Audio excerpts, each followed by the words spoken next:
Hello everyone, welcome back to the Impaction of the Genshins. Thank you so much, Draco, for the follow. Welcome. Let the toxic down, so let's get ready. Start. Welcome, Ogre Minds.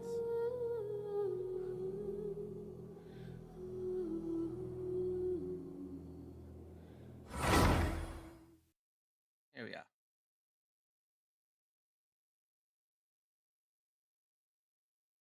Welcome, Pendos.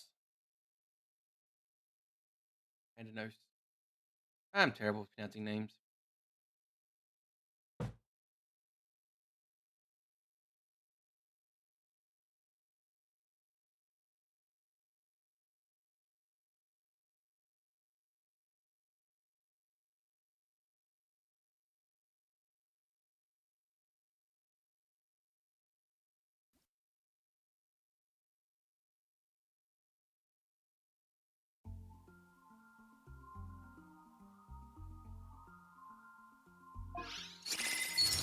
Start begins.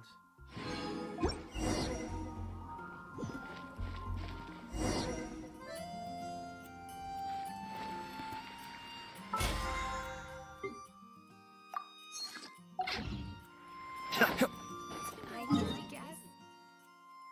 The usual is the dailies.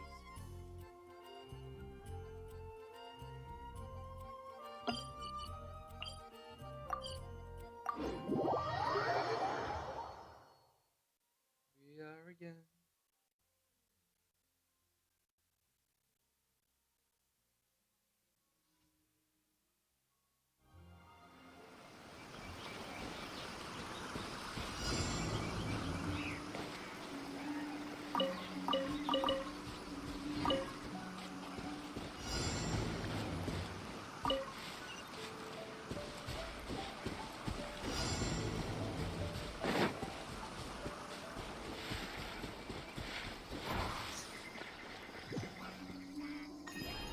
Correct, nerd.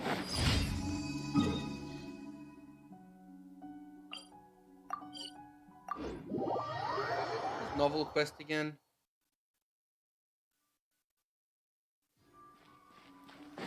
What is these two nerds?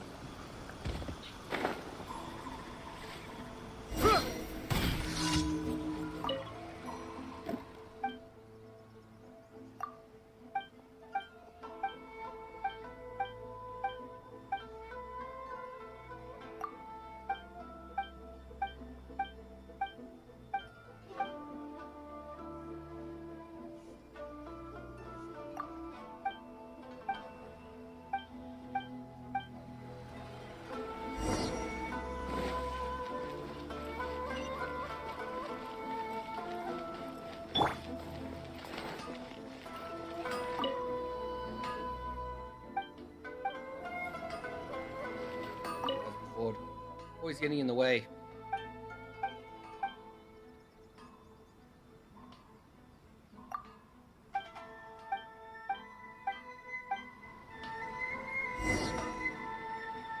Okay.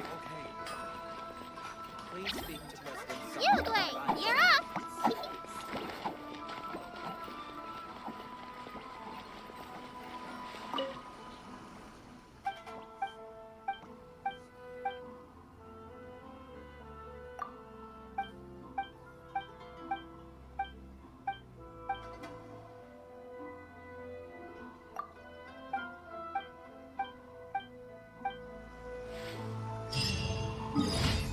And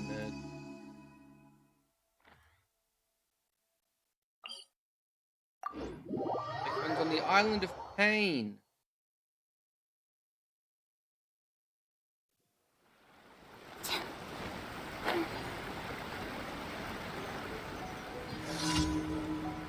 Oh, I know. Some of the grappling hooks don't work properly.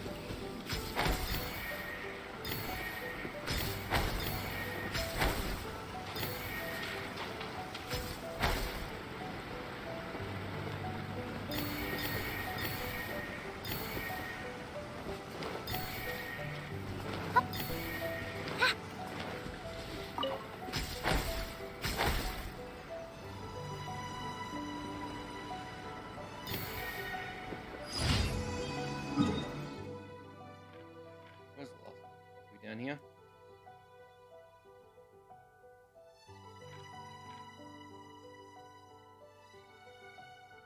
I appear to be missing a daily.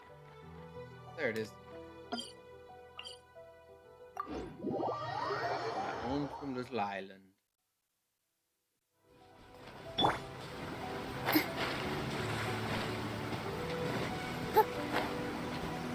Are you here to play with me? The merrier. Take yourself to home. Cascade. Ta, ho, ta. Ta. This is Her Majesty's gift. Commit it to memory. Don't be scared. Winter shall eventually come.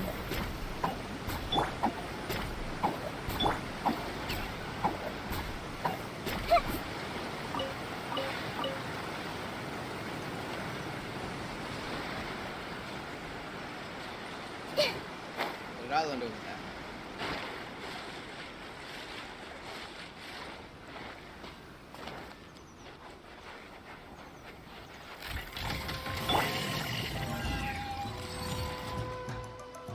Here. Let's play turn a little. You play. You're up. Be still. Ta, ta.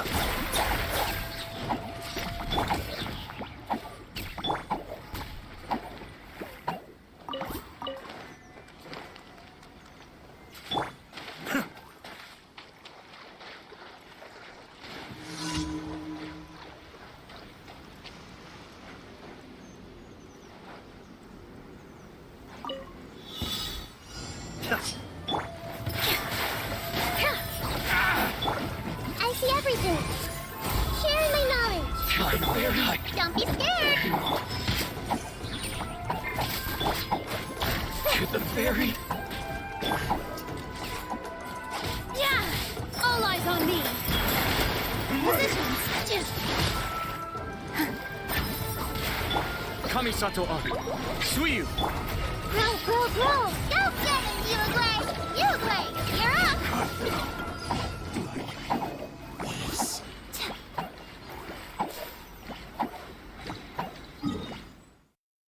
All the dailies done.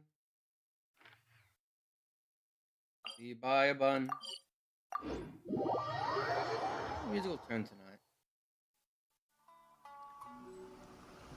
And tea.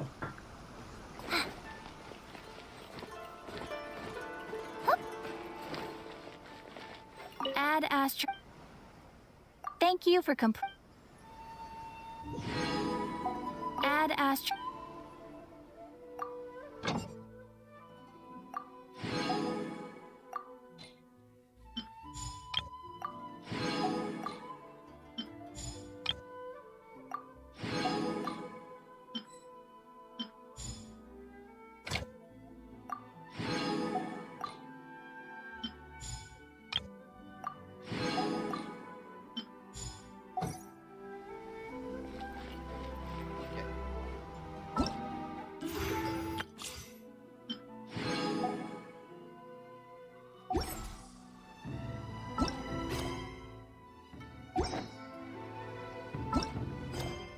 The next quest I gotta do is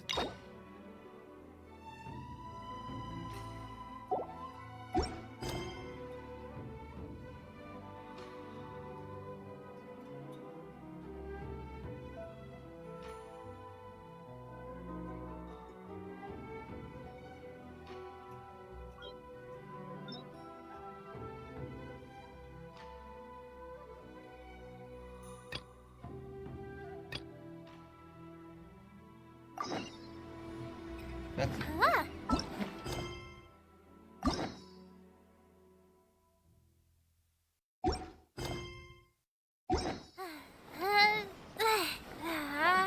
I'm not sure.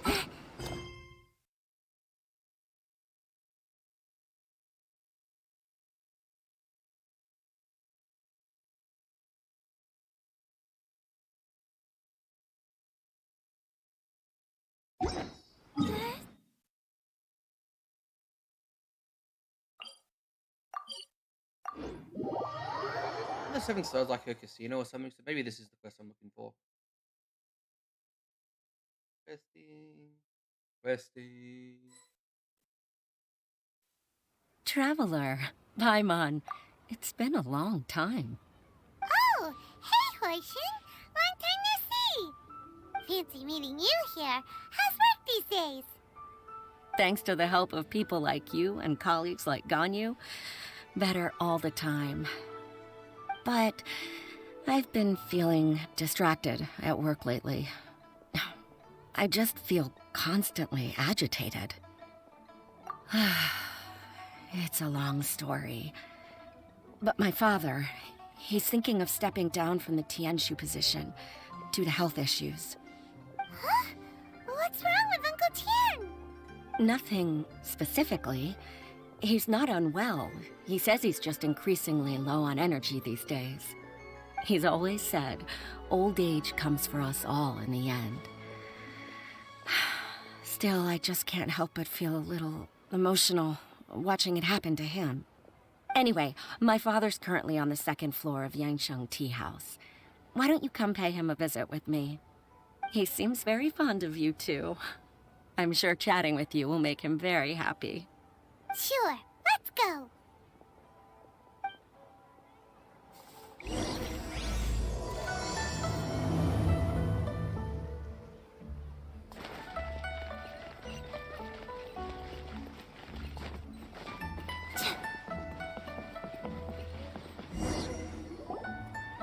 Oh, a small child. Uncle Tian, we're here to chat with you. Oh? What a lovely surprise. Welcome. Hoishi, why don't you go downstairs and get the shopkeeper to make us a fresh pot of tea? Why's my model squinting? Eyes are open, damn it. I heard that you've been traveling all over the place recently. I would very much like to hear your adventure stories. Hoishin told you, didn't she? Don't worry. I'm quite all right. It's just the years gradually catching up with me. As I grow older, I'm starting to find that with many things, though the mind is willing, the flesh is weak. Especially recently, I've noticed a rather drastic drop in my energy levels. I am still very much in good standing as the Tianshu today. Nevertheless, I wish to pass on the position before my mental acuity begins to decline beyond redemption. How difficult is it to transfer the Tianshu position? Oh, well, you see, the Tianshu is a rather unique position among the Liyue Qixing.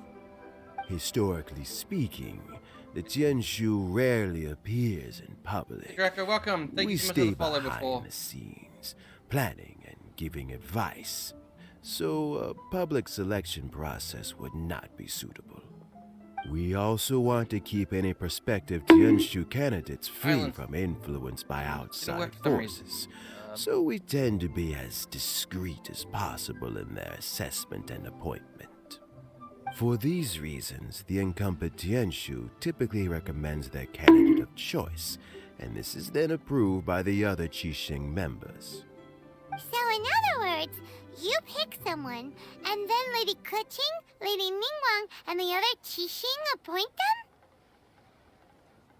Correct. Unfortunately, due to my health, I won't be able to assess every candidate myself. Not to despair, however, because I found someone exceptionally capable to act on my behalf as assessment officer. In fact, I believe you recently became acquainted with her yourself. Oh? Who is it? I'm heartbroken. I thought it might take you a little longer than this to forget all about me. It's Yaron! Jackpot. Uncle Tian here asked me to assess 3 candidates for him. Fancy joining me? You'll be among the first to get to know the next Tianshu. Might be a good opportunity for you. What do you think?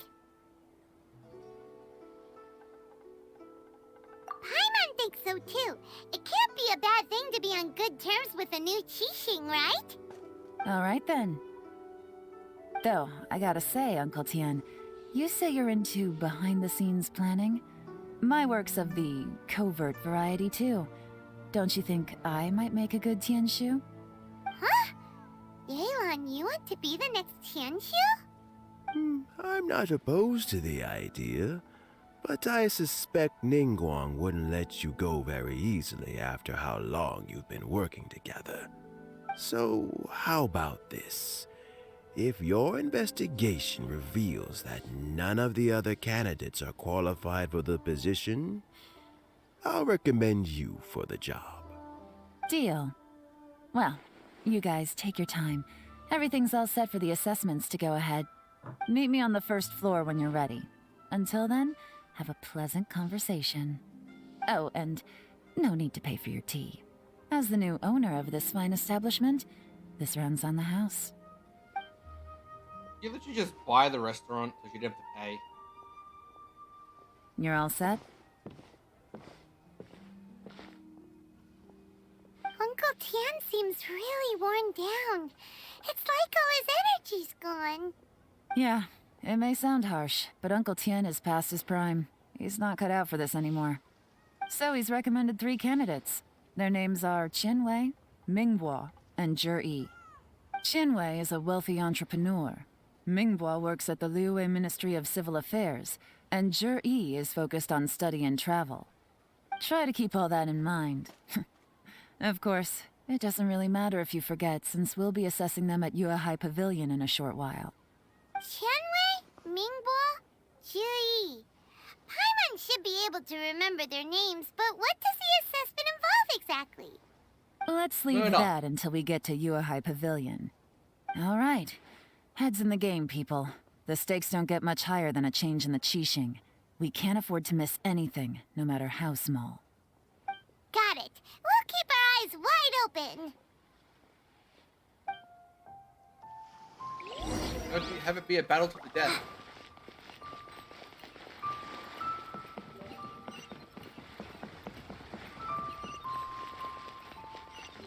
The key here is consumer psychology.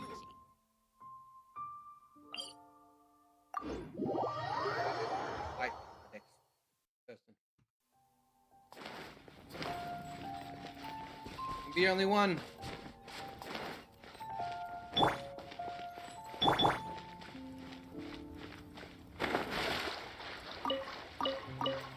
My door's just always standing.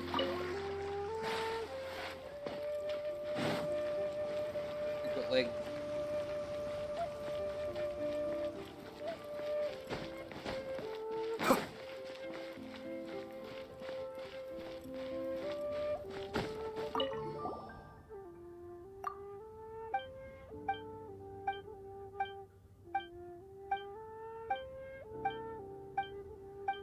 Let's do a story quest I wasn't paying to do.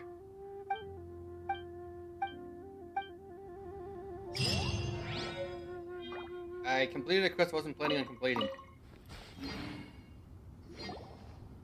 My legs are getting sore. What is wrong with this assessment officer? This is a huge occasion and I don't even get a chair. I've dealt with all kinds of people in my time, but never have I been made to stand while I'm waiting for an appointment. Oh, I mean, I Whiny think nerd. it's fine. That's called being complacent. If you're happy to just accept the way things are, you'll never be able to change anything in the future. Oh, come on. That's just... Now you're just being unreasonable.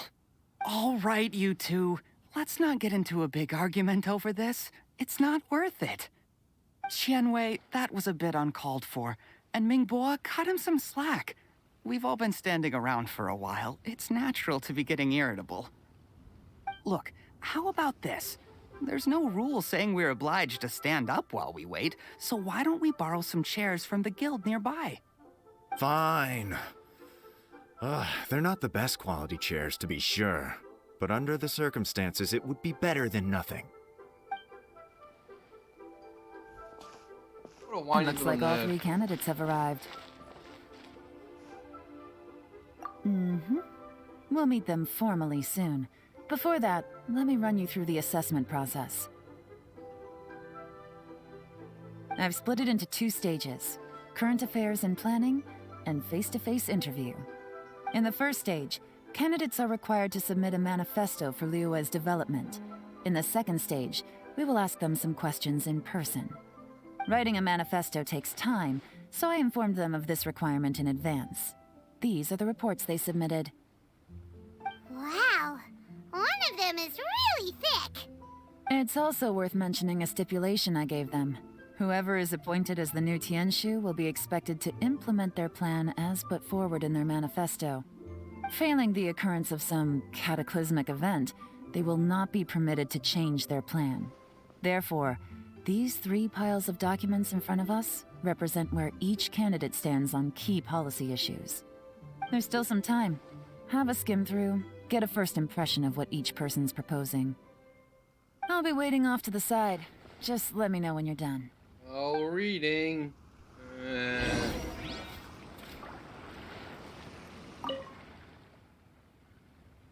Issues provide some very penetrating thoughts. Few scenes about regulations and incentives are both indispensable.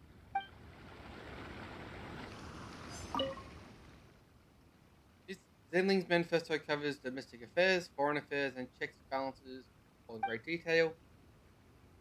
Focusing to be on problem solving, it provides a concise and clear solution to various problems. So thick you have some time to skim through it right. Every manifesto covers domestic affairs and quite comprehensively, focusing on people's livelihoods. The core principle seems to be the greater good means a world that works for everyone.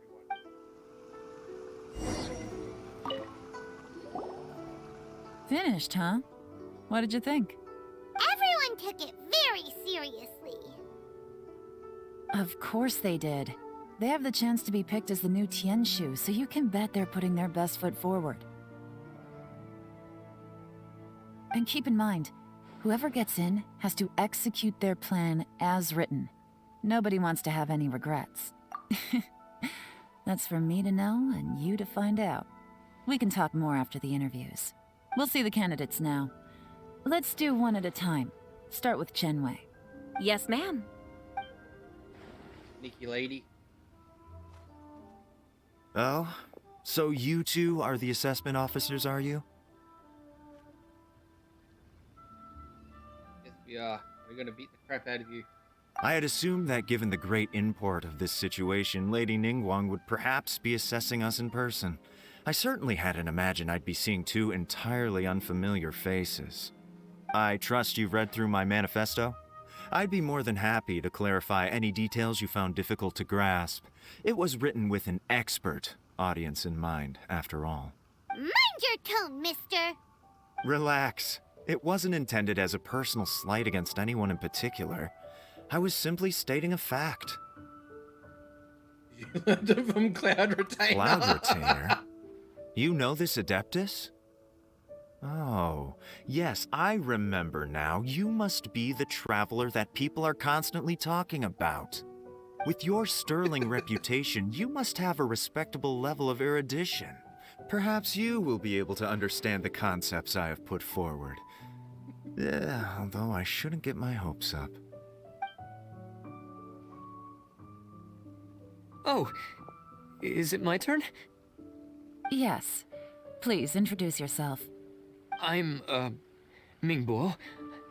I work in the Ministry of Civil Affairs.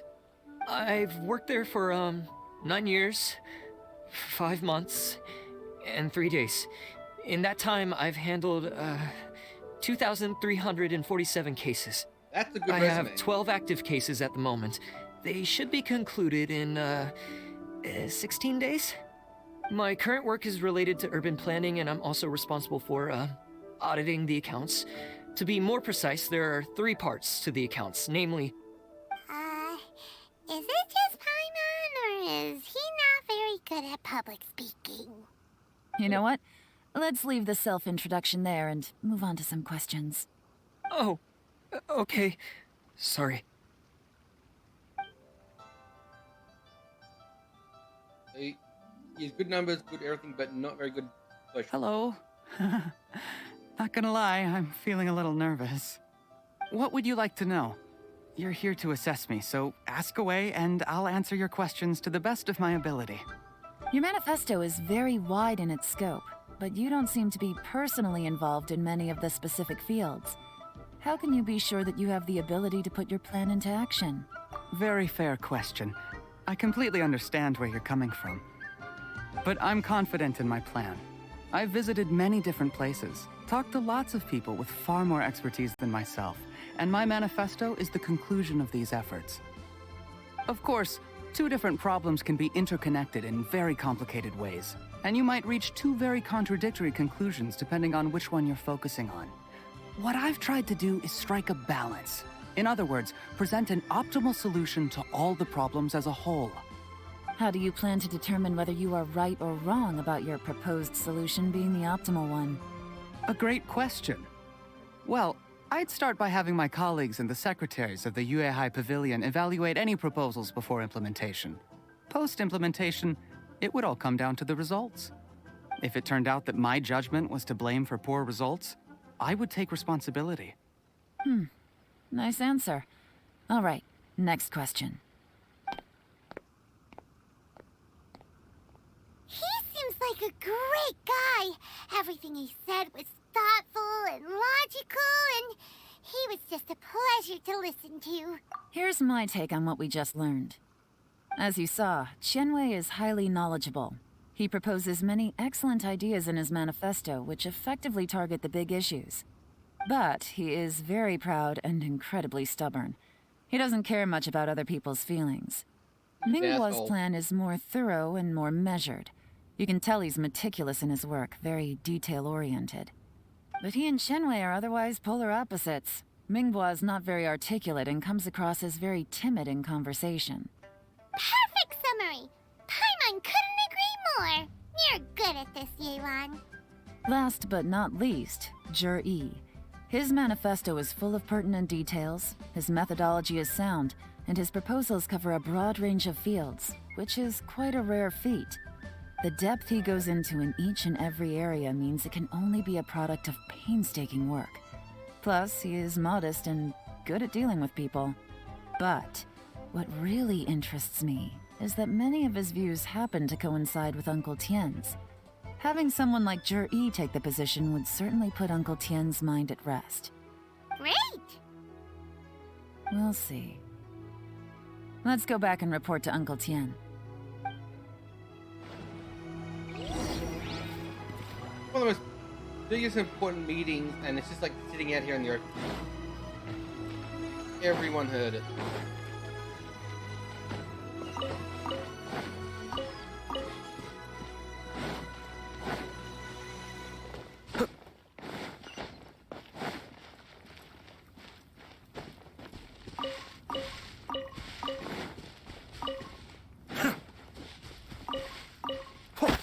You better move.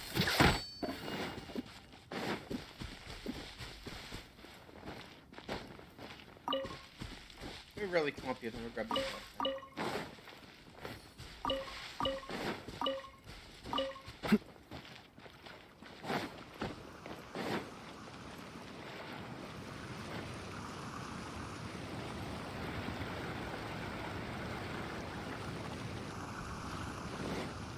Pick up that waterfall. Ah! I misdrowned.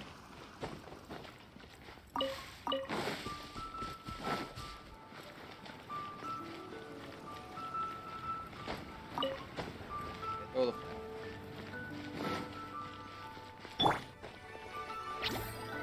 Don't be scared. feed everyone radishes.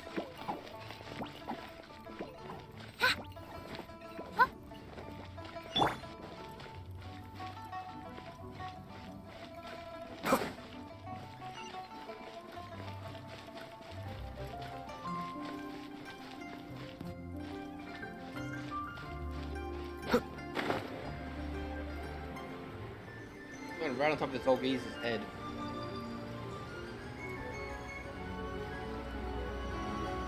Surprise interview!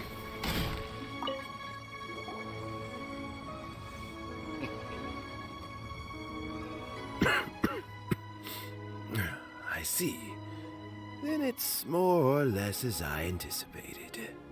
All right, then let me ask this. The ideas in Jur-E's manifesto are very similar to your own.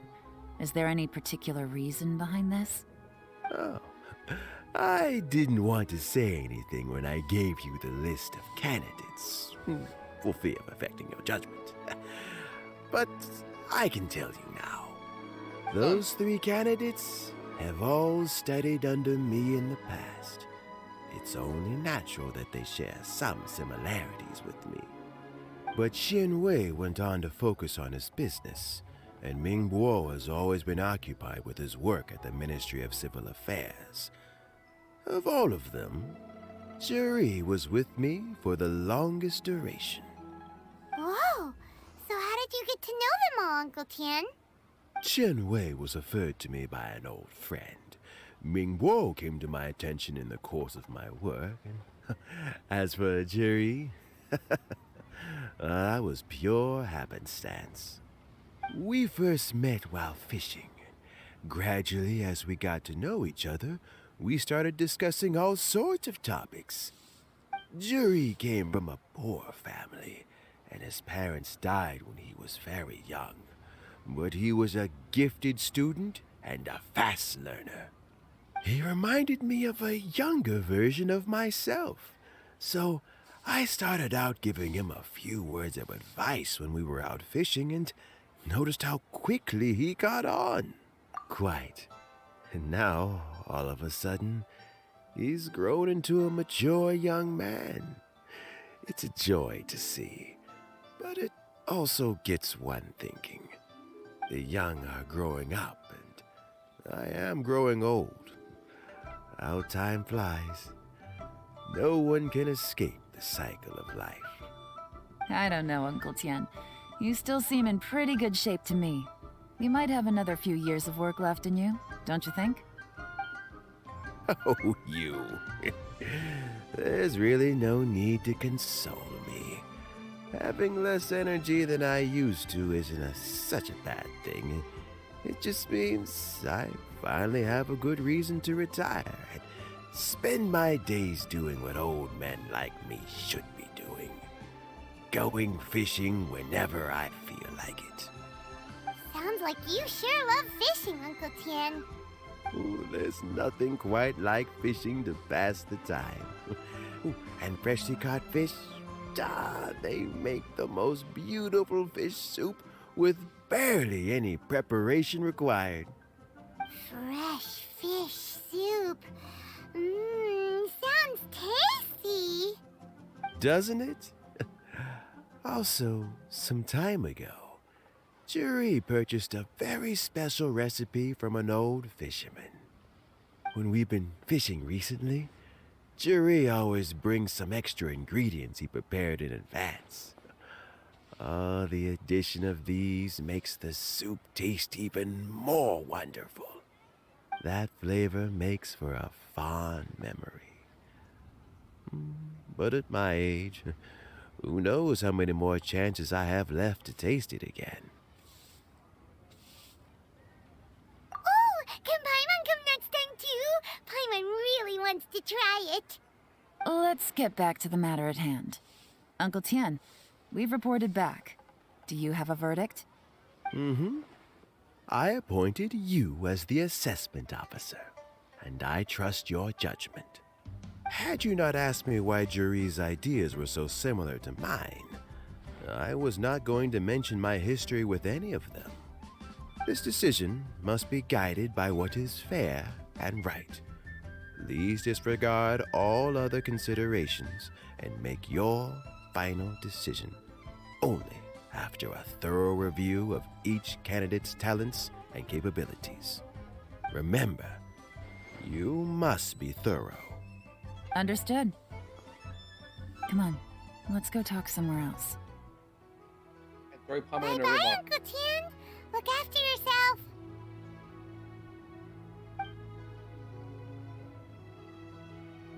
So, it's gonna be J.E., right? His manifesto was written well, and he's the best speaker. Easy. Let's not rush. There's no time limit for this assessment. Huh? So, are you gonna give them more tests or something? No, nothing like that. The assessment itself is complete. But let me give you a word of advice. Things are not always as they appear. The biggest no-no in intelligence work is to only get information from the person of interest themselves. The truth is almost always hidden beneath many layers of deception. You have to get information through many different channels. For example, Wenyuan, Shanghua. Yes? Ninjas. Lady Yelan, what are your orders? Ugh! Fluffy coat. Who are they? Where did they come from? Did they scare you? These two are Wenyuan and Shanghua. They work for me.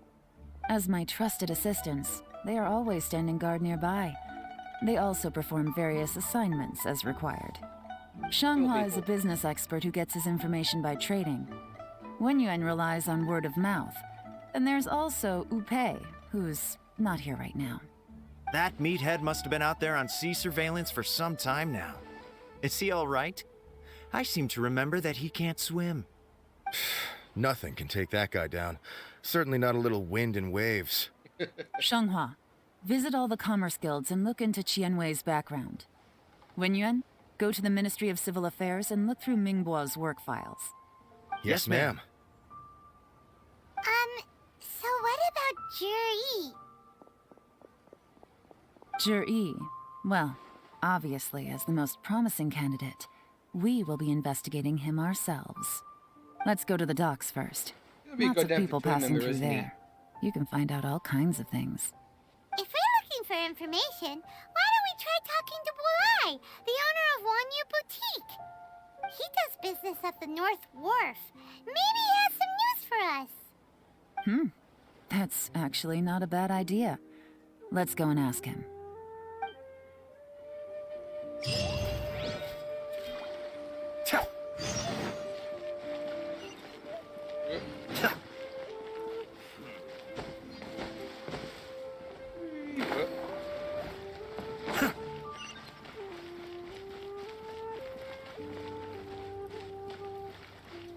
Huh?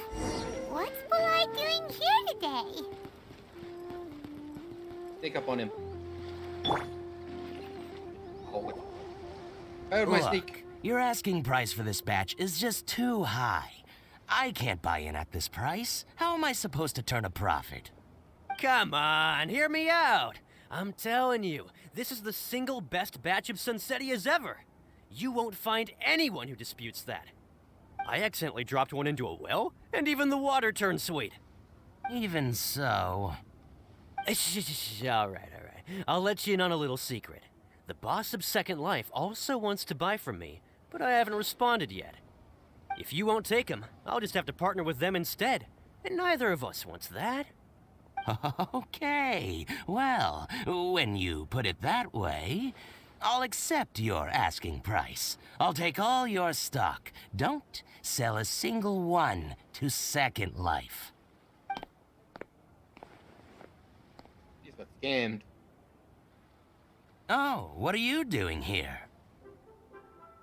And to be clear, these Sunsettias are mine. I got to them first. Don't get any ideas. Actually, we want to ask you about a guy called Juri. Have you heard of him before? Juri? Yes, he's quite well known. I've heard a story about him. They say he was born into poverty. His parents died when he was young, and he was treated cruelly by the local community. One of his neighbors was terribly rude to him all the time, but Juri never retaliated. And when his neighbor went bankrupt, he even helped support the family. He returned cruelty with kindness, injustice with peace offerings. A gentleman of talent and character, and... oh, how did I not notice him sooner? In fact, maybe I'm not too late.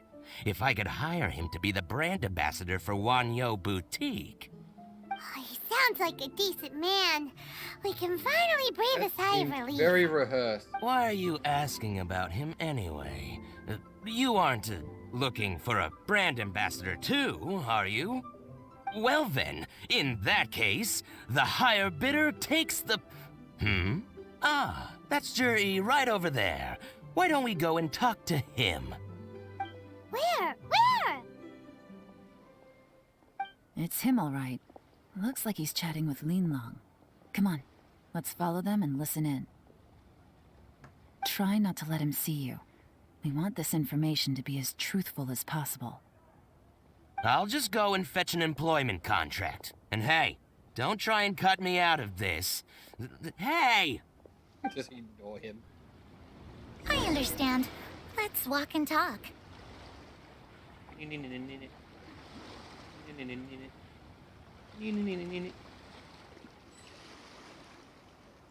So, you were looking to buy a wineware set? Oh, now I can see that you're a connoisseur, so I won't bother trying to con you. I trust you understand our shop quite well?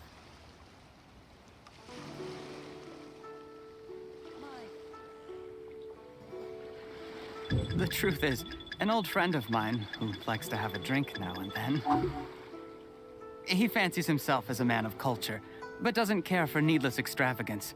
So I thought I might buy him a set of high-quality fakes. How very thoughtful of you. Leave it to me, then. Come and collect it at Shigu Antiques whenever is convenient. High quality fake.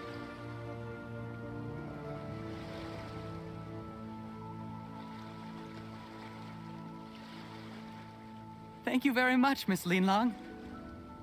It's my pleasure, Mr. Juri. These days, it's quite rare for someone of your standing to still keep up with their old friends. It's nice to see. I'll be sure to pick out a good set for you. You can count on me.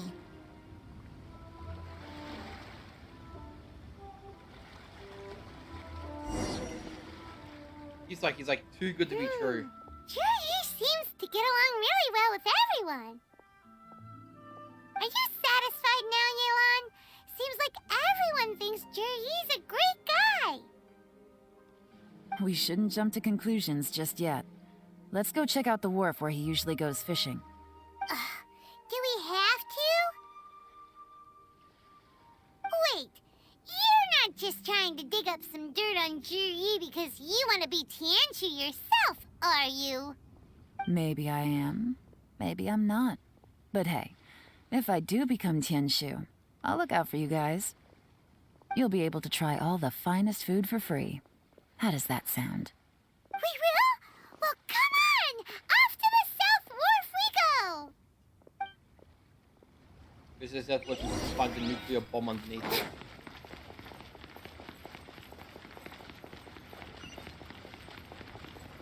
Oh, 200 meters. Lazy.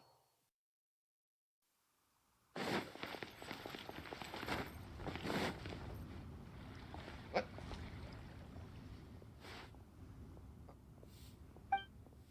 Hey, Zhongli. Oh, you two. Can I ask you about something? Do you mind waiting for a moment? I'm trying in the middle of something. What are you busy with? Speaking of which, you managed to return quickly. What speed? Oh, Lonely. Is your friend often? Can you look?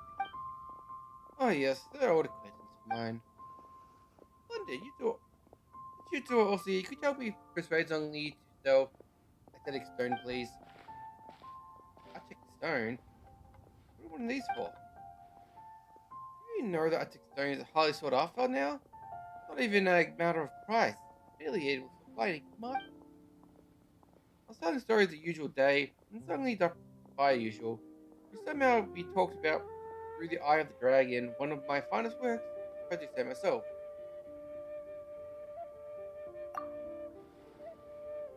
It's a good one, isn't it? Hey, Zhongli. Also, hey, my storytelling is superb. First, I thought I was good at etiquette gentleman. I know a lot about folks' culture, but as it turns out, he's also well versed in history and mythology. So I often trouble him with the various questions I've got. He is your god in disguise who faked his own death. Pleasure is all mine. And don't be modest, you've come a lot. But come to think of it, the act of chatting is pleasurable only because we're talking to the right person. Only, for instance, is a good chatting companion with fantastic ideas, and to be honest, far-fetched stories too. There's one time where he told me, see, my story first tells how Rex Lapis, this is Rex Lapis, in case you don't know, carved out of a magic rock, and then elaborates on how they fought side by side across the four corners of the world. It's just mesmerizing. He said the story was a true masterpiece, save for the inaccurate details. According to some researchers, Rex Lapis may not have possessed the skill to acquire such a work of craftsmanship. What a bummer. And there was also another time when I told him about the Serpent of Quincy Village. He didn't buy the story at all, saying it was too good to be true. The serpent turns out to be a beautiful landscape. Hmm.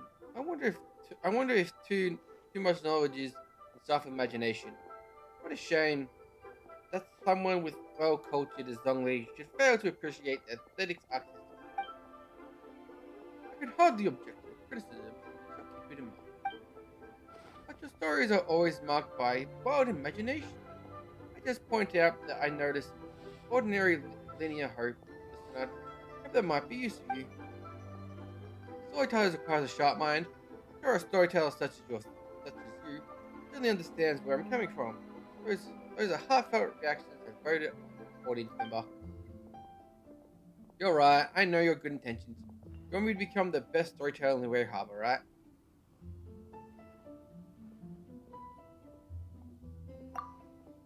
Why are you talking about stories here? Let's go in with you. I just know. Oh, yes, back on topic. Back, back on top. So I thought through the dragon's eyes another day. You're worried about the audience get bored if you always tell the same stories. Some stories are worth being told from time to time, forever and ever.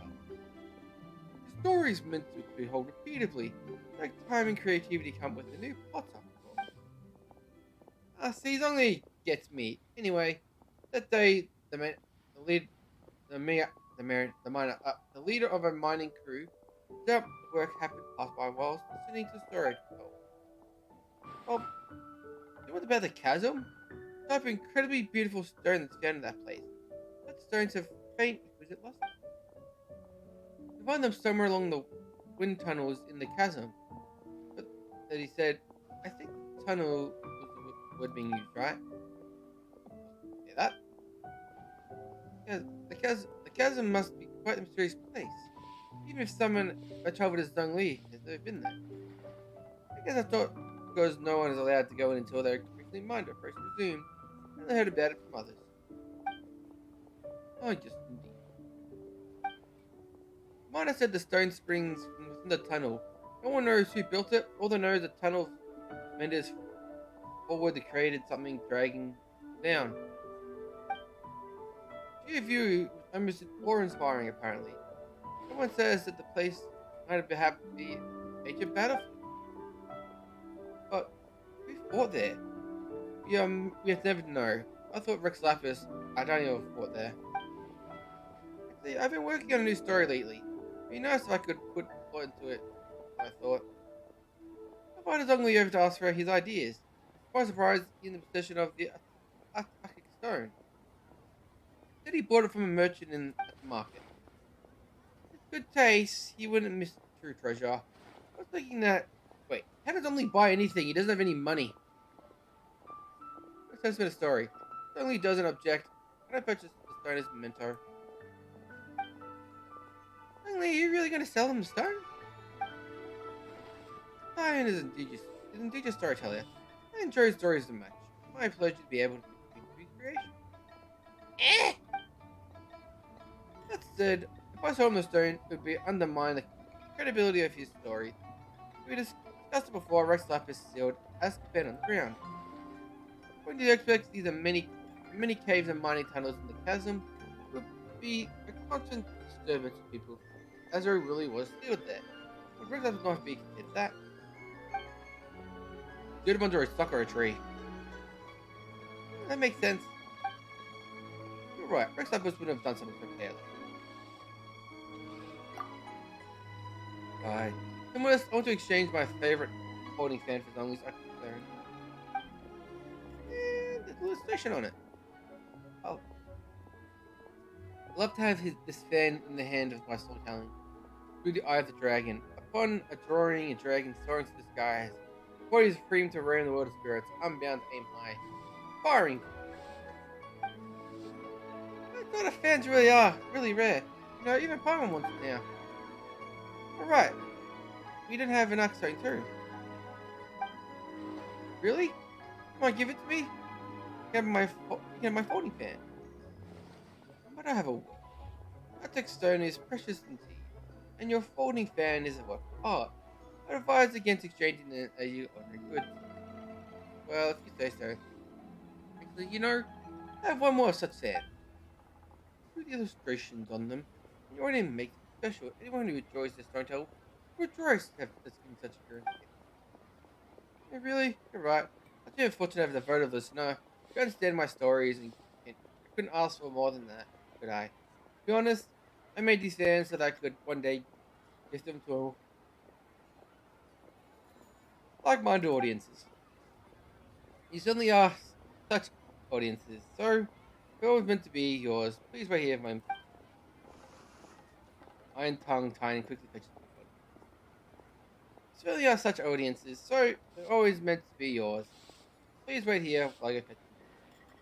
I can really keep this? Of course, you're my audience. That makes you worthy of recipient. Besides, I made several fans, so don't worry about that. Just take it. There's no need to formal bet with me that it's just a handmade fan. I'd love to best a gift for you. Oh, good. Thank you. It is a working around indeed. You really have something worth treasuring. Alright, actually, when it comes to asking something about something, can we talk for a moment? I've taken up much of your time. Oh dear, please do go ahead. No, do apologize. I have my great.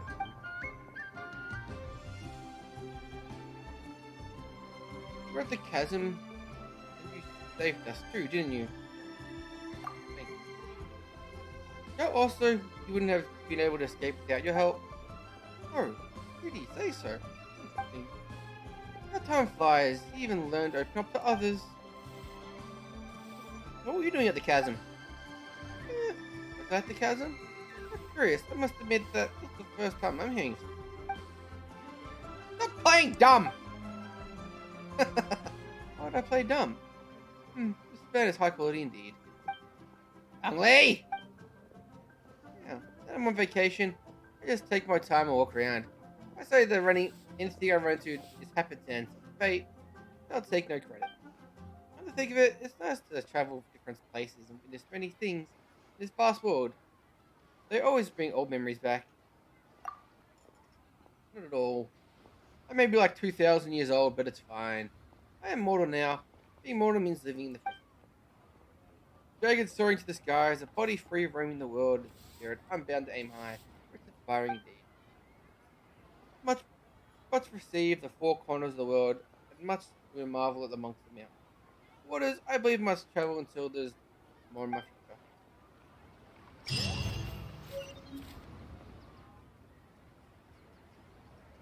What do you mean you're arguing amongst yourselves? Oh, I get it. Mr. Liu wants to build a new. Jesus Christ! All these quests are like triggering. Walk to the center of this place, and all these quests are triggering at the same time. Jesus Christ! Mr. Liu wants to build a new stage. Wait, get to make. Oh, you know, actually in charge of building a new one. Fine. Let me know when you two are done sorting things out. I'll just be hiring for. I'll get some rest while waiting. Sorry. That must be great. It was a waste in the end. Patient, let me try talking to him again. If you don't want to spend a small sum of money on the stage, you'll lose a big fortune in the future. Just think about it. Just think every time Miss Yun gives him a marvelous beer flourish performance in order to hear the squeaking stage before he gets on board. Isn't that simply embarrassing? The Yanhun Opera Trepade isn't obliged to perform at our tea house. It's somewhere else that is pleased is useless for our side. Show us a difference. You'd never do that to me. Quite the optimist, aren't you? I heard many people have chosen to go to the third round knockout instead of the tea house lately. Mine tongue tying has gotten even more popular than me. Could you could you try to be a little more realistic? All the money Miss Yarn has earned from the tea house, don't tell me that you can't afford to build a new stage. Don't call me. Oh, what you, Mr. Lucy? Look angry. What happened? Nothing. I'm not angry actually. We're in them here to perform today. I'm just here to have some tea and pay the Aries visit. Oh, Finn enjoy a stick. Just thinking about you. Oh, you're being humorous. Oh, Miss Young, certainly not to start a conversation. Comfort, I have a newly made tea. Go on same village. Let's brew up. Yeah? When I was downstairs, I heard that you're going on rebuilding the stage. The stage finally come. That would be a bit more, bit more consideration. A bit more consideration? Speaking of which, do you know how I visited Quincy Village today? You just directly tell me you want to see Roxanne again. Good guess. Granny Roxanne was asking about her new tea house. I thought that everything was the same when she was young. And then she said, "Did you say?" I forgot what she said. Yeah, good memory. Why does it have to fail on this particular day? Something so important. Forget it. Julie will be happy to see you, man. When people are always after new things, I thought it was back from the past. All you do is focus on you to build the stage. Or explain them, more you'll find them annoying. Huh. Just don't get mad, Ari. Let's have some tea and show Bruce some. Try sticking Miss Long Sea. Could you have trouble bringing me some tea?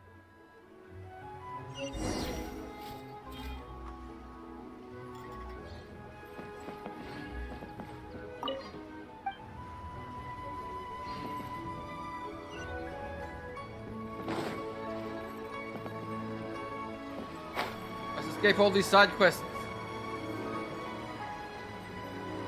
Teleported over there, I ended up over here.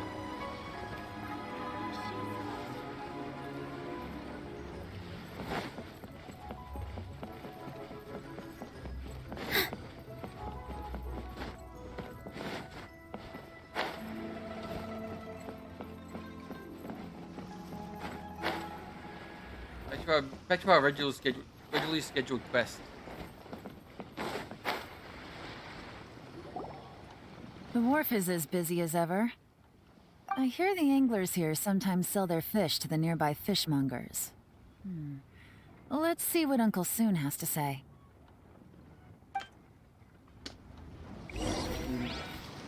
Soon, Uncle Soon. Da, da, da, da. Soon, Uncle Soon. Da, da, da.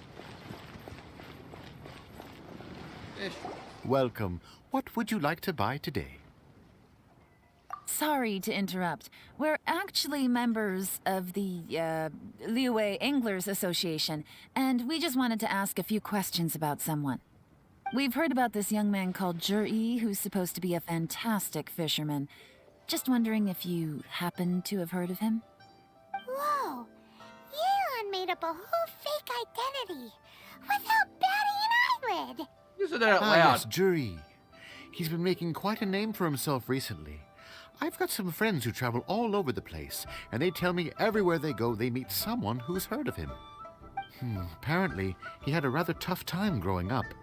Had to work several jobs alongside his studies to make ends meet. How does that saying go? What doesn't kill you makes you stronger.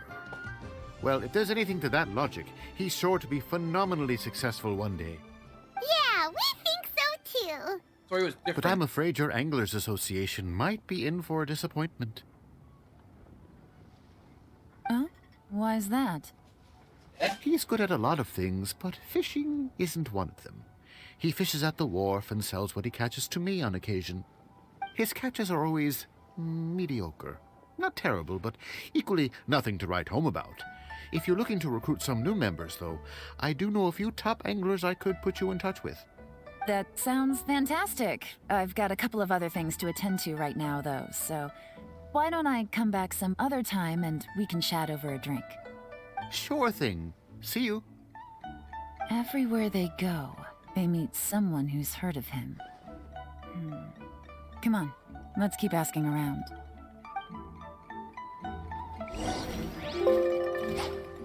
Right. Here to buy some fish? It's 300 for one or 3 for 1,000. You better hurry. When they're gone, they're gone. Right.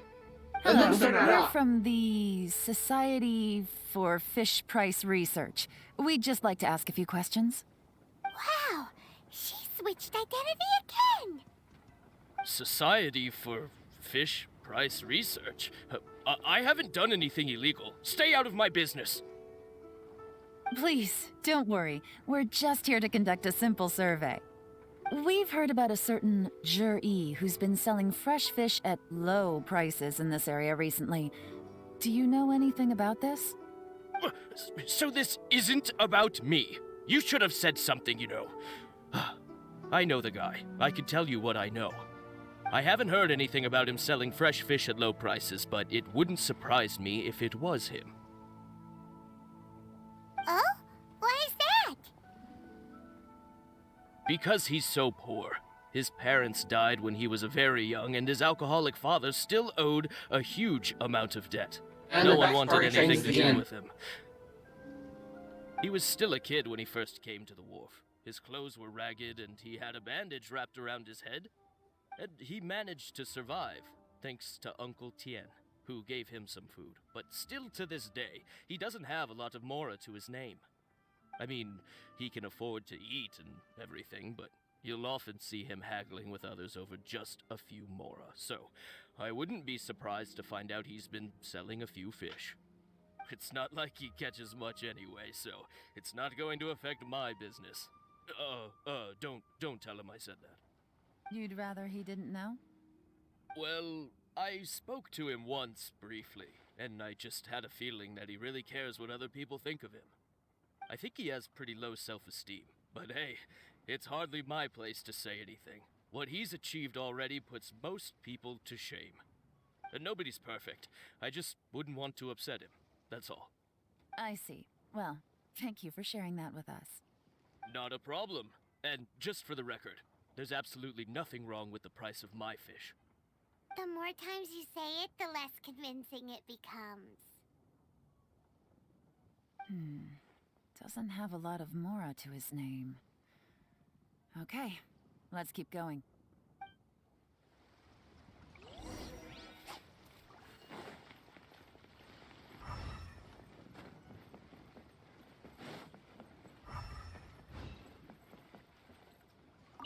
Hey, hi.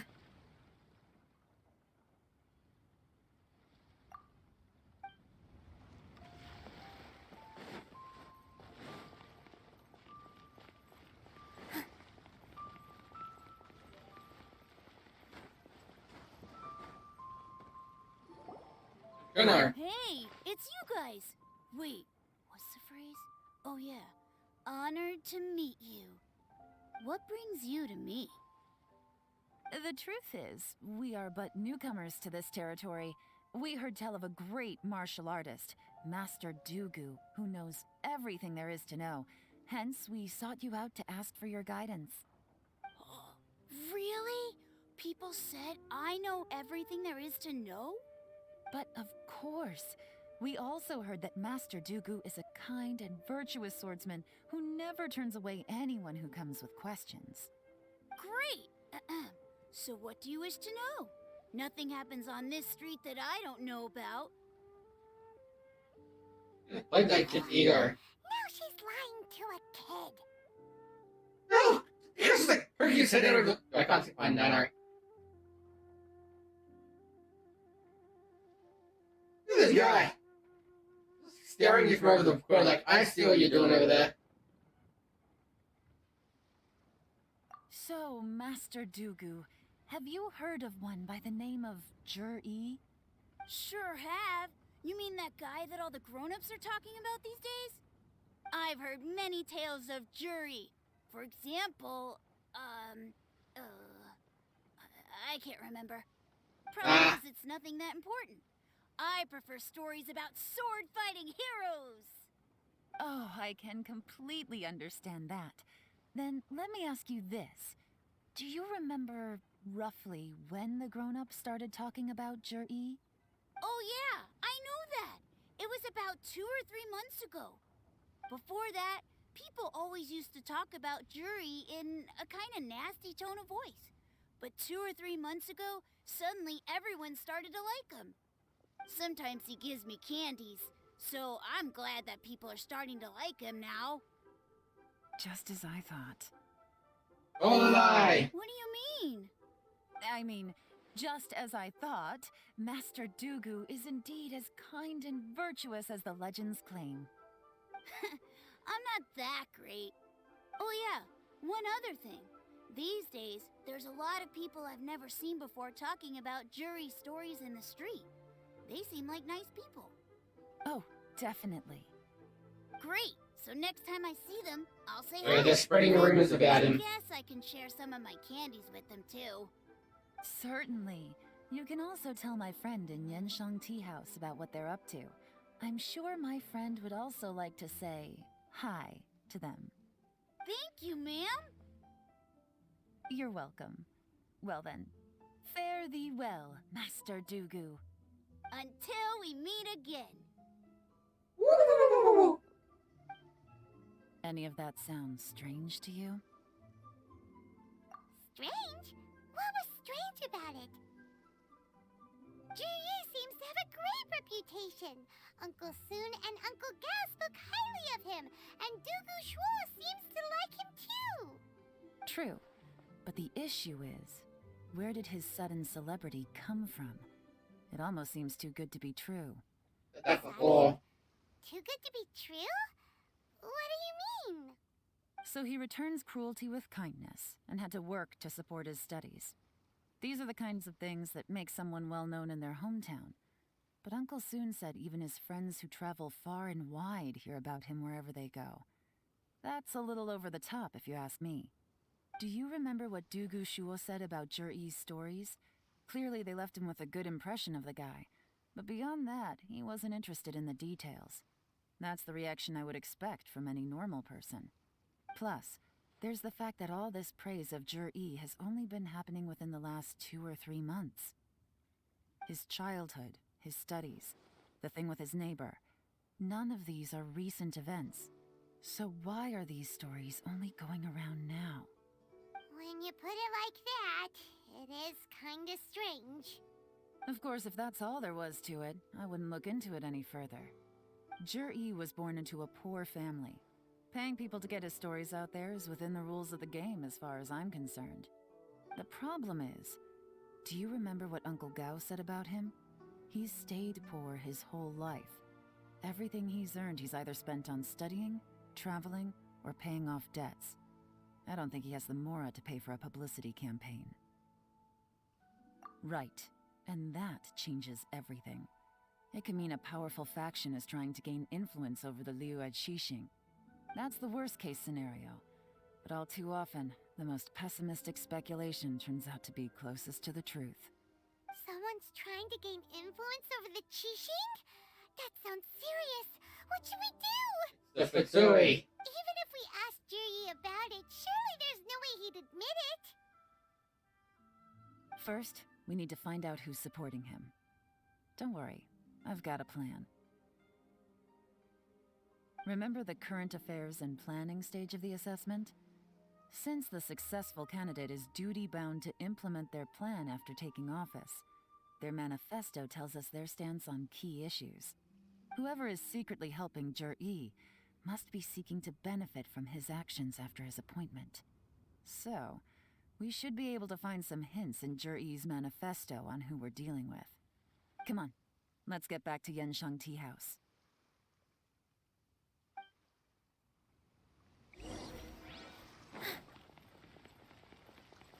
Lullaby! Are you ready?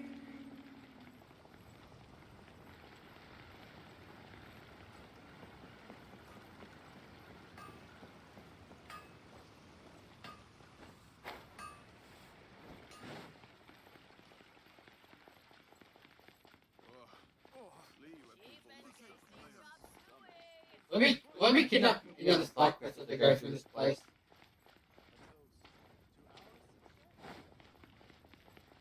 No one's Stik to kidnap me.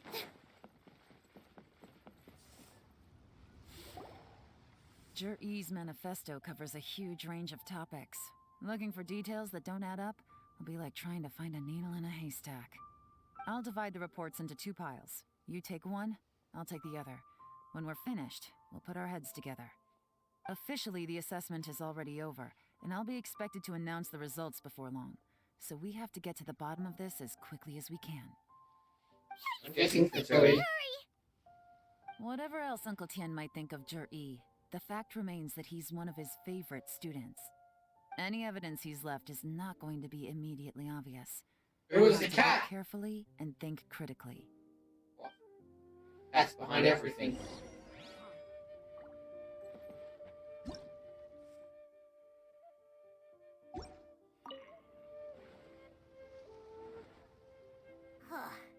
Even though Yelan took half, this is still a lot to get through. Well, we gotta start somewhere.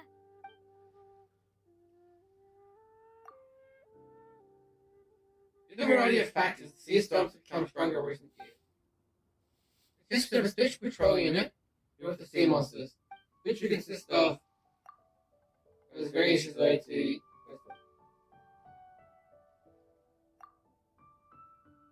Leeway's folk law suggests Rex has left a great deal of wealth in the mountains of Leeway. Over 2 dock schools hindering evasion operations. Chasm, many projects have been called off. Workers at the Black Cliff Forge have been idle near the Gold House for a long time. Given the first refusal, my whole construction arena. Training in Hungerstone Forest and bringing peak means various weak transport links. 2 mountain peaks infected by road bridges, they are dangerous to walk probably unsuited for recreation. These areas are rich in minerals, herbs, and water deposits. Building a road along the mountains, around the mountains, is beneficial for everyone.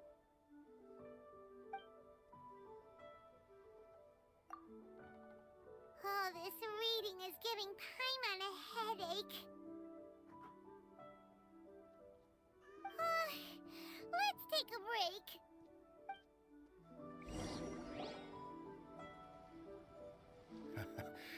Looks like I'm the first one back, as usual. He's part of the sun! Oh, hey! It's one of Yelan's little helpers, Shanghua! Get it wrong. If you're back, that means you finished investigating Tianwei, right?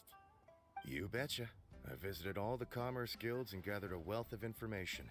Every time they asked me to leave, but I always had another trick up my sleeve. Don't drag this out. Just tell us your findings. Yes, Lady Yelan.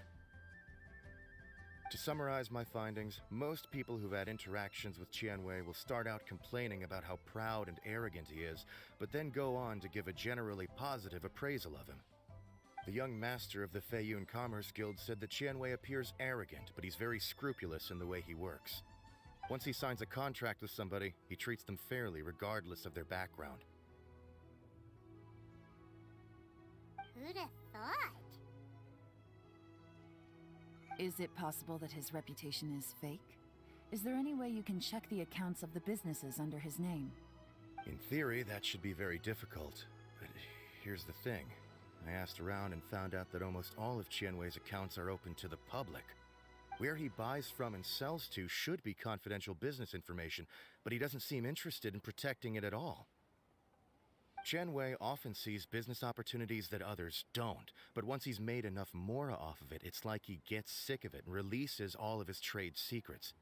It's like he wants people to know that they still can't beat him, even if he shares all of his secrets. The fact that someone like that can still make mora is pretty infuriating when you think about it. What a strange guy. It's like he's not doing business to make mora, but instead... To validate his theories. No wonder his manifesto contains so many insights. It's all the result of his first-hand experimentation. I'm back! Huh? How come you're here? What do you think? Obviously, because I possess superior skills, and am always one step ahead of the competition. Well, when you're the competition, at least. Ugh, whatever. I'm not getting into an argument with you. If I hadn't had something else to take care of on the way, I would have been back long before you. Lady Yelan, I have finished investigating Minghua. Well, we're all ears. The Ministry of Civil Affairs says that Minghua struggles to get his words out when he gets nervous, especially when he's chatting with strangers.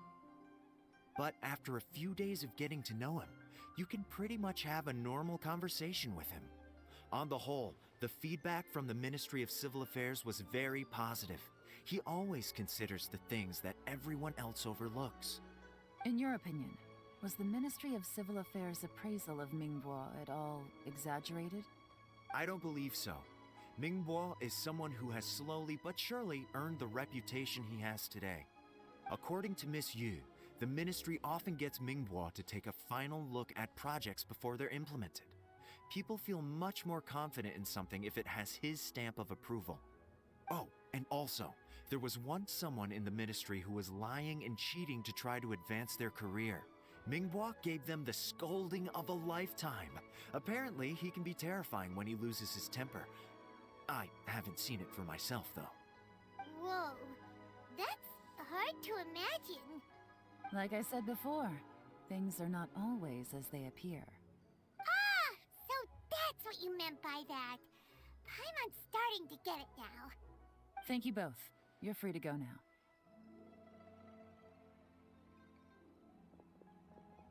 So, have you finished reading the manifesto? We still have a bit left.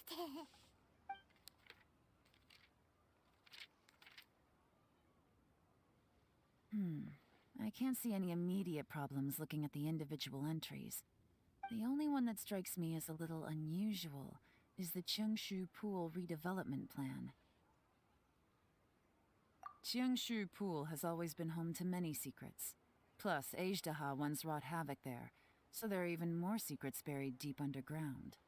At some point, a rumor began to go around that there is great treasure buried beneath Cheongshu Pool.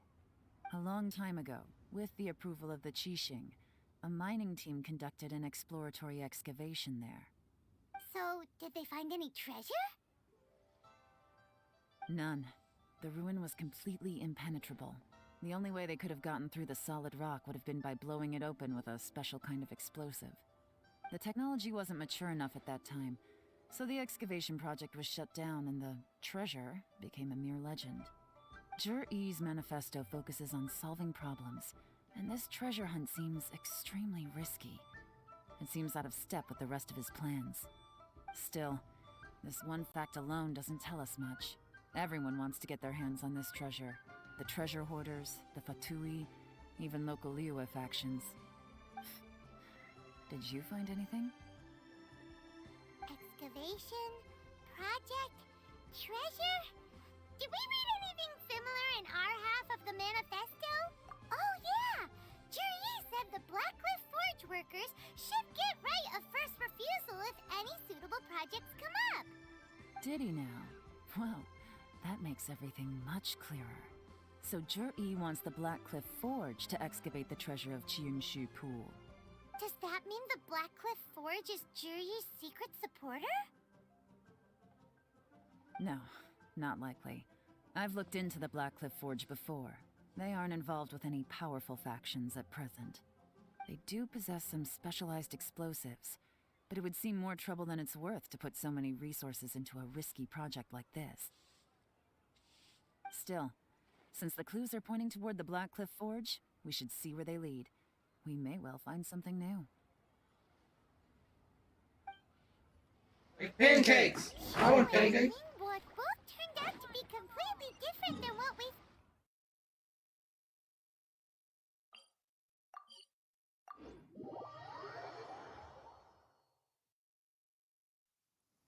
What about Zhi-Yi? Is there another side to him too?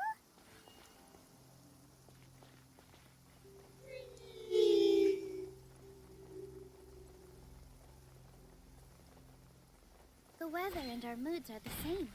They can both get... This is the Blackcliff Forge. Let's look around for clues.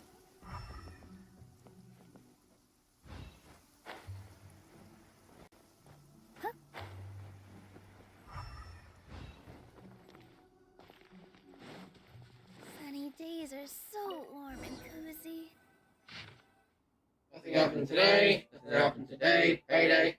The new creature joined company. The wind that joins all of this. All the newcomers rescued.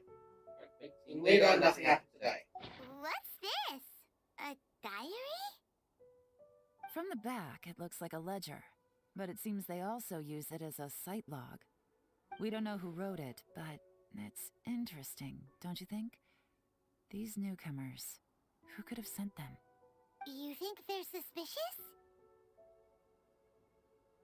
Yes.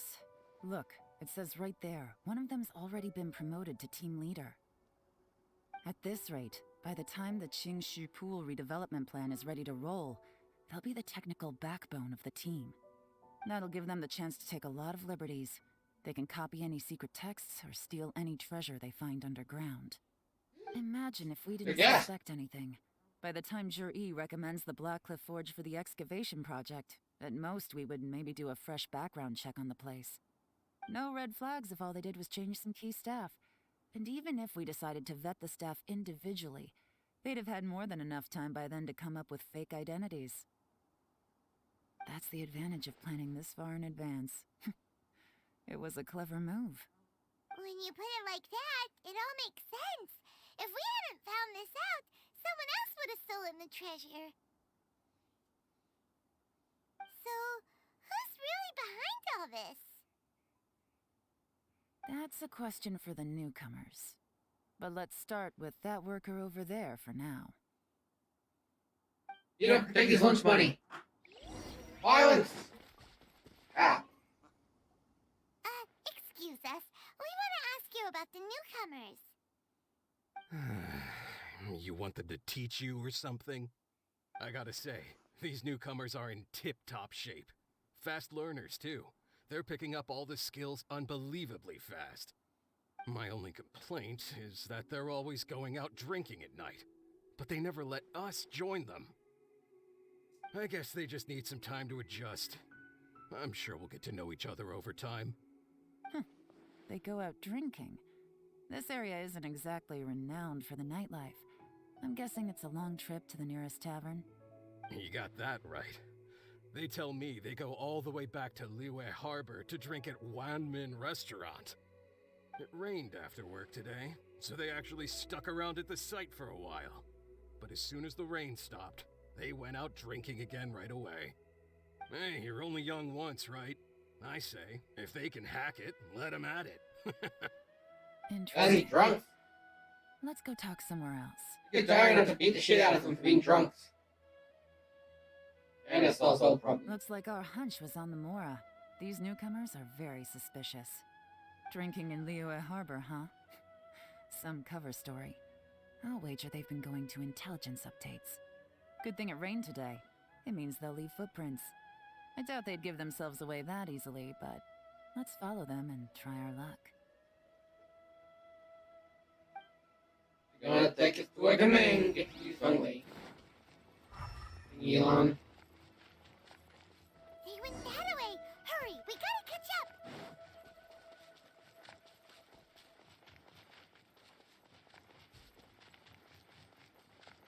Gotta go fast. Gotta go fast.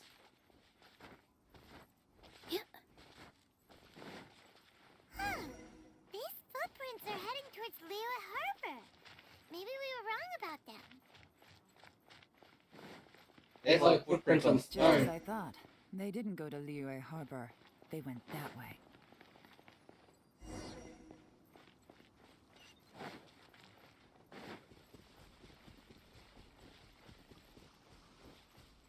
Abandoned house. The footprints stop here. But, judging from the direction, I'm guessing their destination was that abandoned house.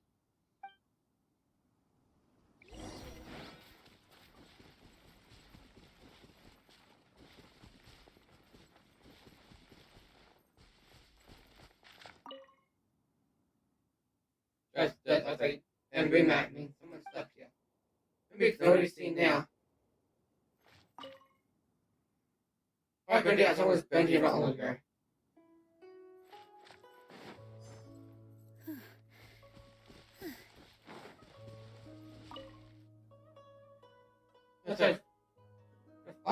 hard to say.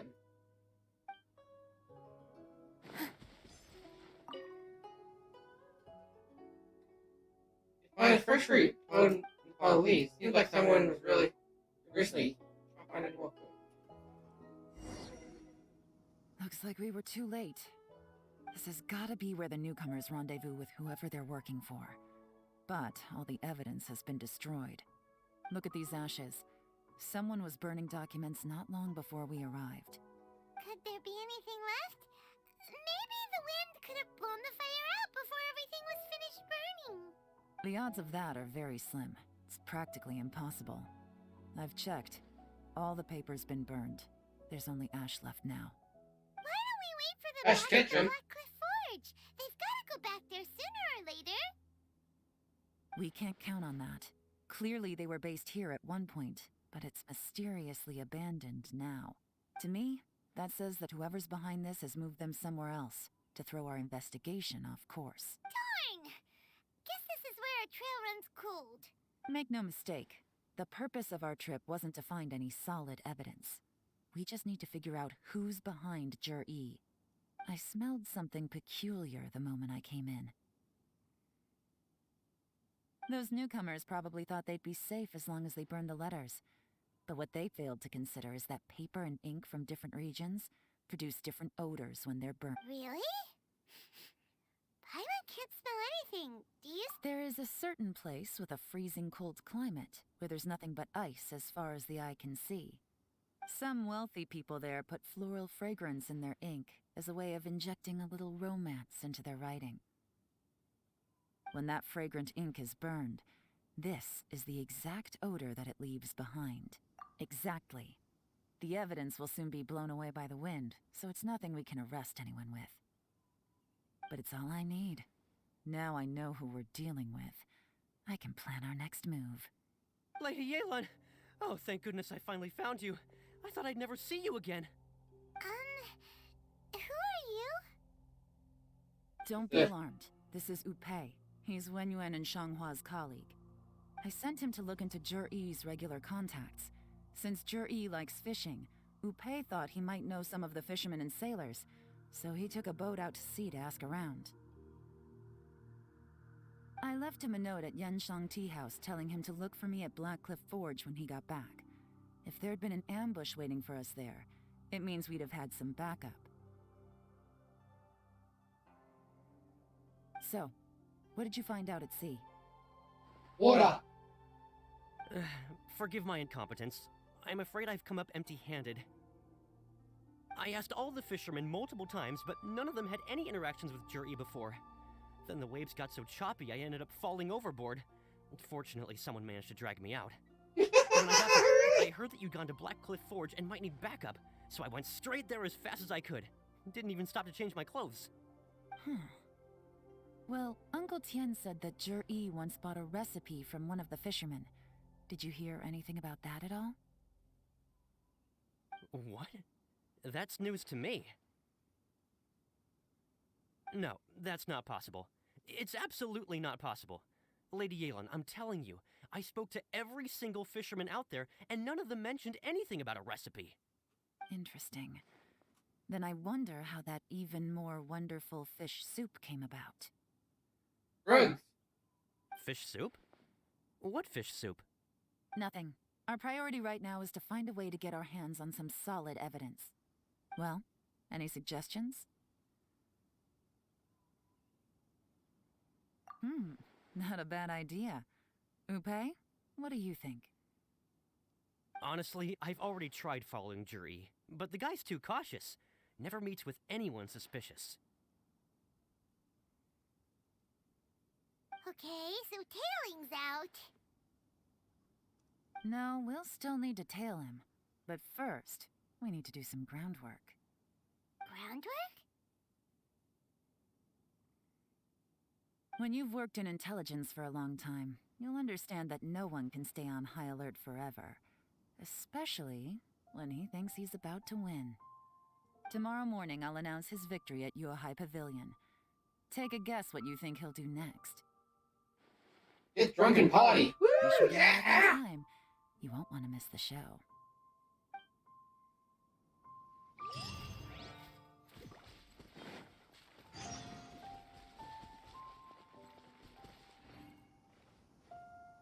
9 to 11. Party like it's 1995.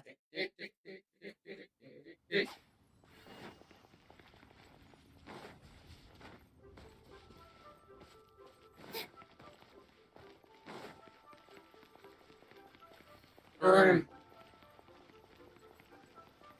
Another small dancing child. You're stuck.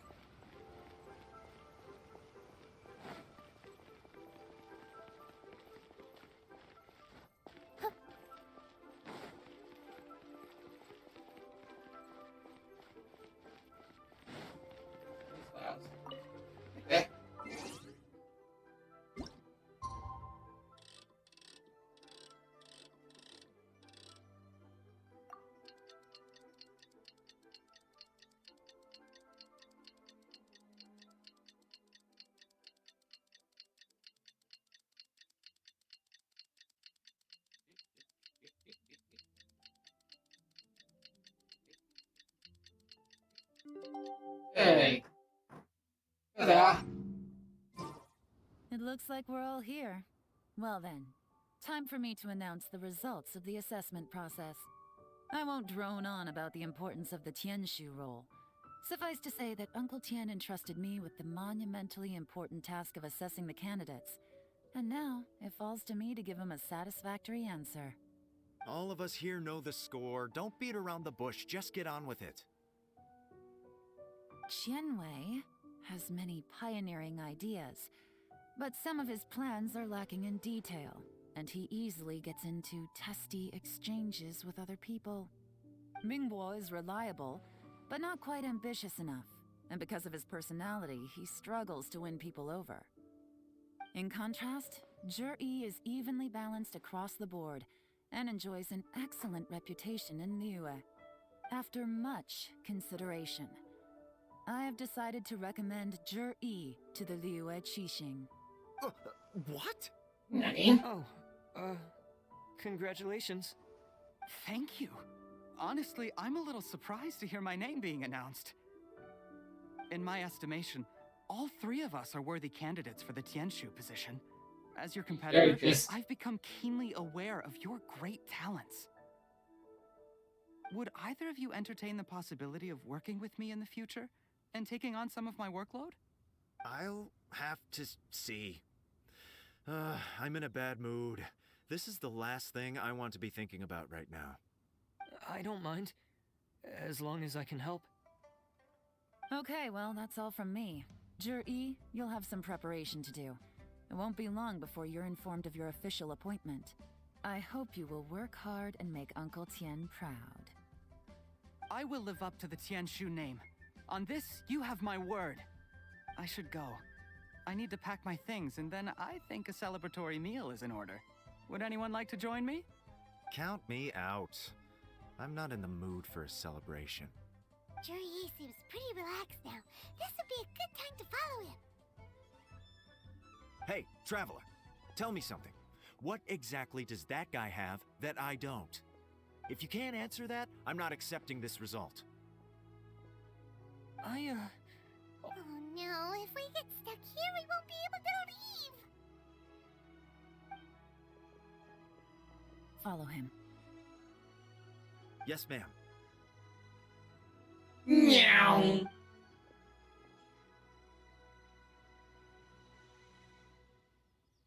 We finally got rid of them.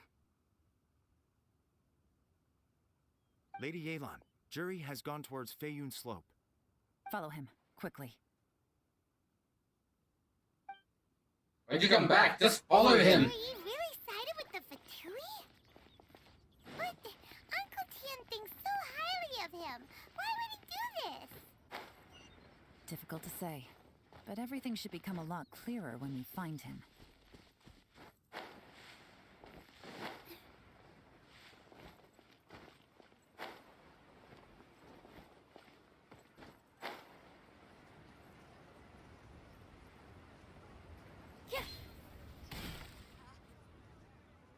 Sorry, Lady Yelan.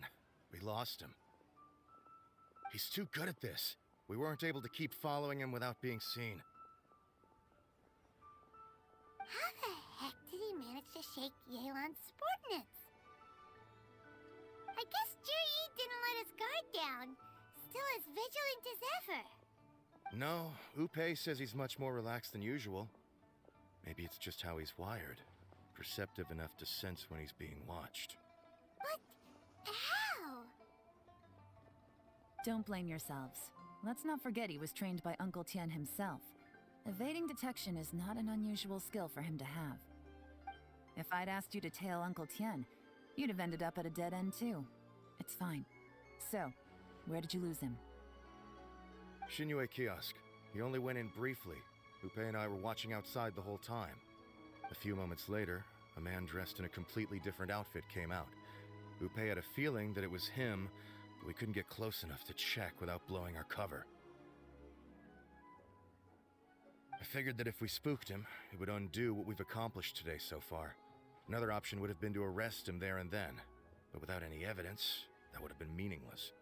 So I stopped Upe, and I stayed here to wait for you while that meathead went to ask around in Shinue Kiosk. Good work. The fish didn't take the bait, but that's okay. As long as he's still swimming around, we'll find a way to catch him eventually. The key is figuring out what he's trying to achieve. Let's go to Shinue Kiosk. Down the door! Bam!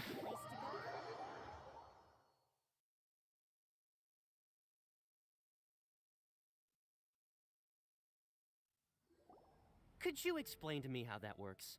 A guy like him comes in, changes his whole outfit right under your nose, and you don't even ask him about it?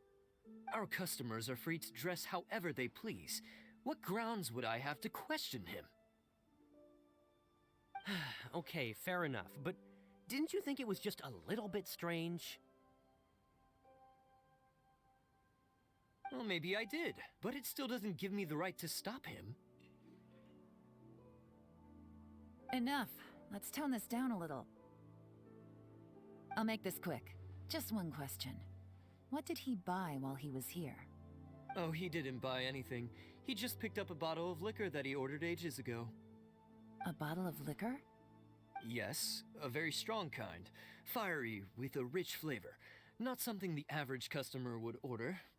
This gentleman ordered it in person from us a long time ago. He was only here today to pick it up. Liquor and wineware. I see. Let's go. Where to? Says Naya. Two antiques.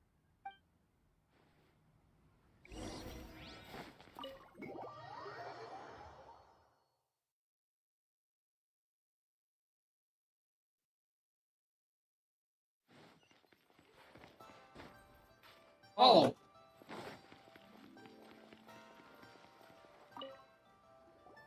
Hey, Miss Linlong. Sorry to bother you.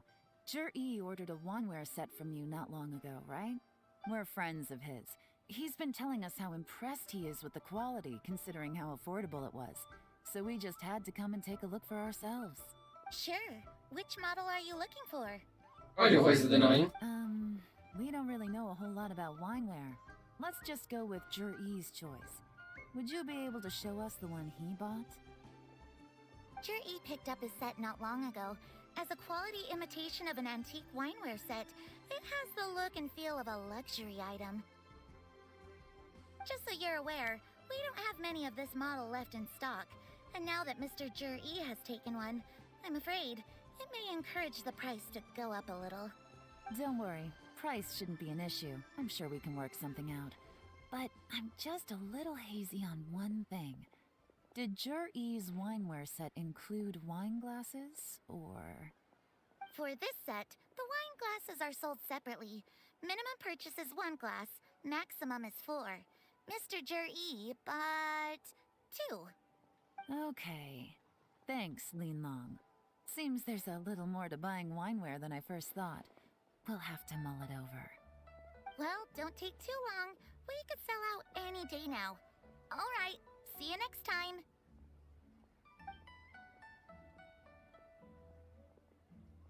This is turning into a real headache.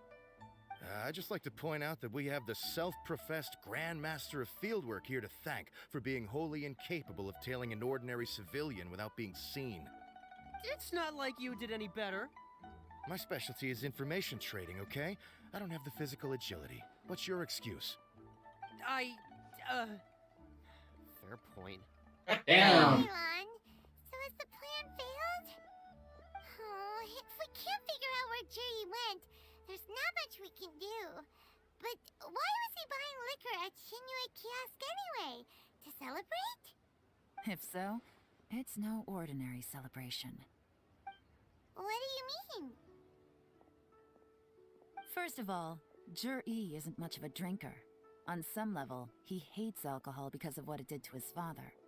If he was just looking to celebrate by himself, he wouldn't spend his meager savings on an expensive bottle of alcohol, let alone buy a pair of special wine glasses. No, this is a victory feast, held in honor of Jur-E's private sponsor. Whoever this person is clearly enjoys hard liquor and has a very high status, hence the need for expensive-looking wineware. Now, where might we find Fatui who match that description, I wonder? Fatui officials. Should be either the Snezhnayan Embassy or the Northland Bank. Have both locations surrounded. Take as many people as you need. Lady Yelan, is it time for us to make our move? If so, you can count me in. Get with the program, would you? This is a covert surveillance operation. Jur-E may be vigilant, but that doesn't mean the same is true for his drinking buddy. In which case, we don't need to change tactics. Just change who we're following. Great idea! So we just need to find out who Juri bought that liquor for and follow them instead! But Lady Yelan, if we get caught, this could become a major diplomatic incident. I'm well aware, but don't you see? Jur-E is gambling everything on this. If we really want to catch him, we're going to have to accept a little risk ourselves. Stick to your orders, and make sure we're covering all other bases too. Anywhere else Jur-E might be going. I want eyes on those locations. Yes, ma'am. Don't worry, Lady Yelan. Jur-E may be a slippery character, but we'll keep a close watch on the movements of all Fatui officials. I'll be waiting for you at the tea house. If I'm guessing correctly, Fatui officials are likely to take action at night. You should go and get ready. Then meet me at Yenshang Tea House.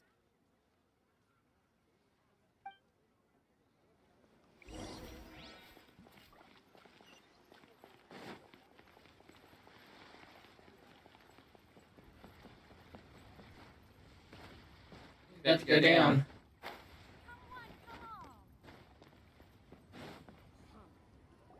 Perfect timing.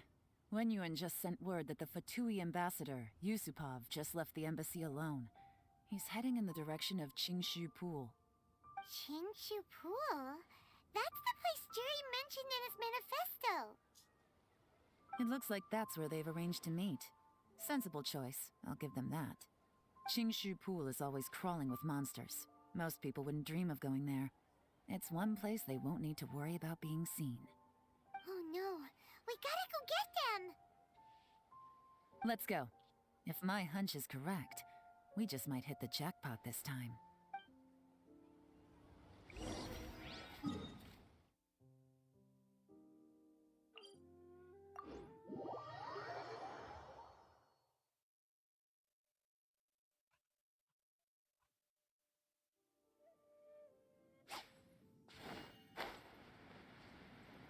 Didn't explore this place very much. There's probably still a lot of chests around. This is Qingshu Pool, full of ruins, crawling with monsters. Anyone with any sense steers well clear of this place. I've looked into the place before. There's a worker's entrance somewhere around here. Follow me. Nah.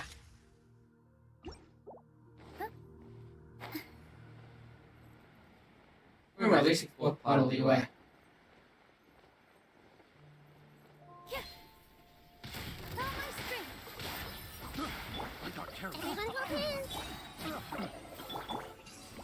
Yeah, very quickly.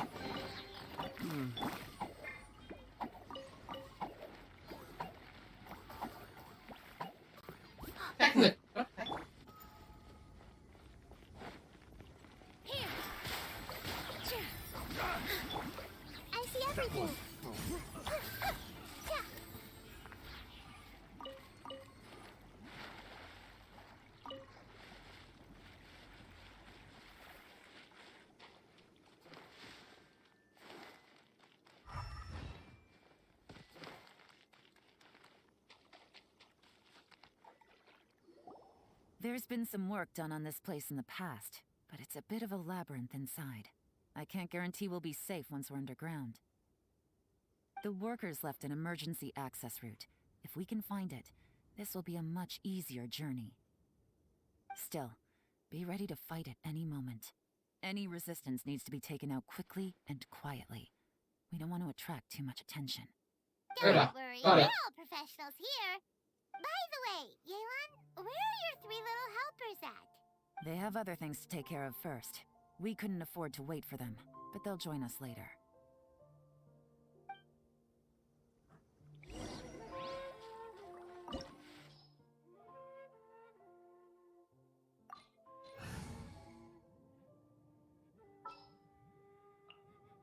Stay close and you will live.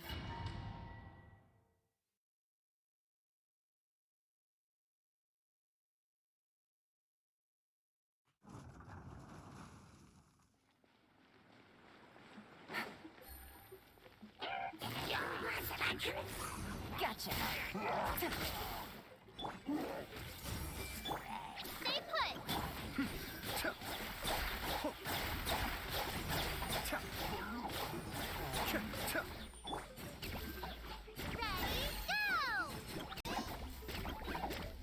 Get him, buddies!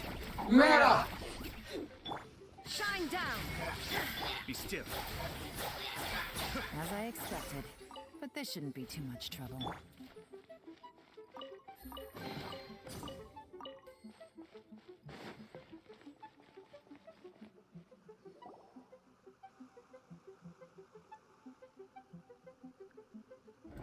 You guys see that? That's gotta be the Fatui ambassador here to meet Ji. Looks like he went through that door. That must be the emergency access route, right? Come on, let's hurry.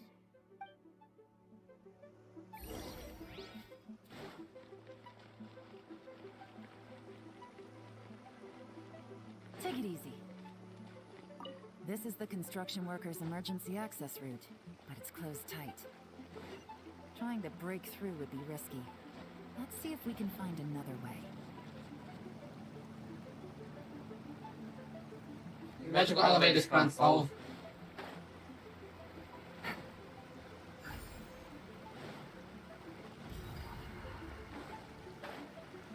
Onyx! Busted!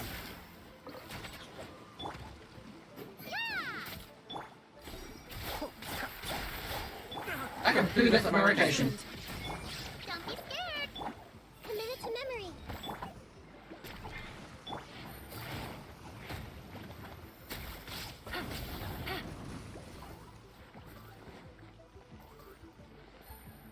Rescue lines at.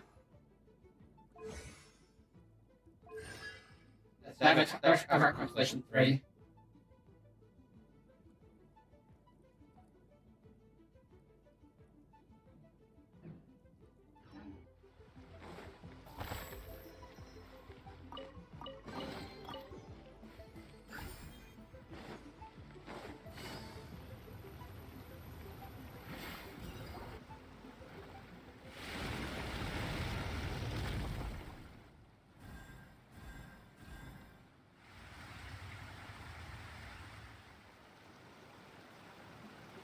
The water's gone down. Hey, look! Is that another way through?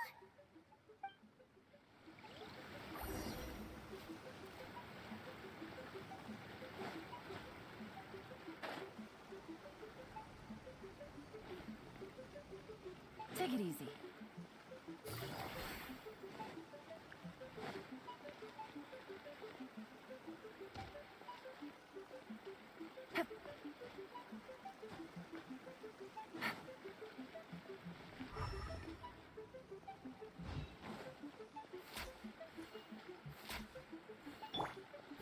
There is no escape!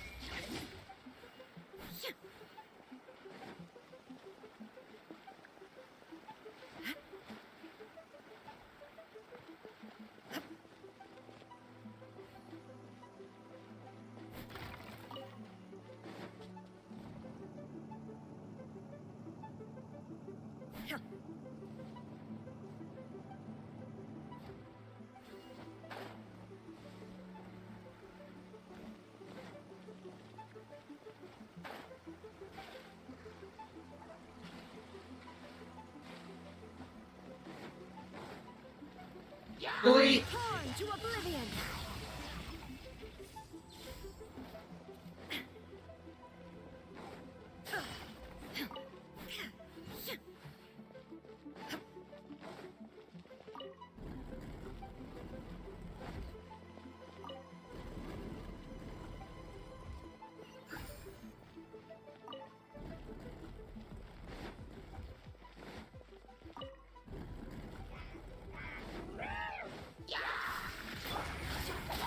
Cascade.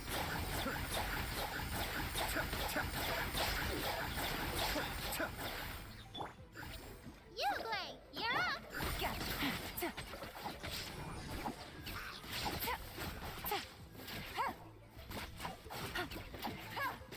Take it easy.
I really reckon they'll find another flame for me.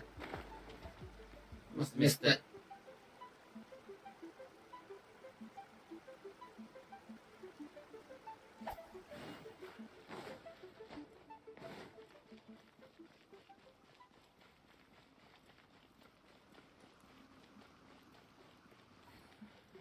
There it is.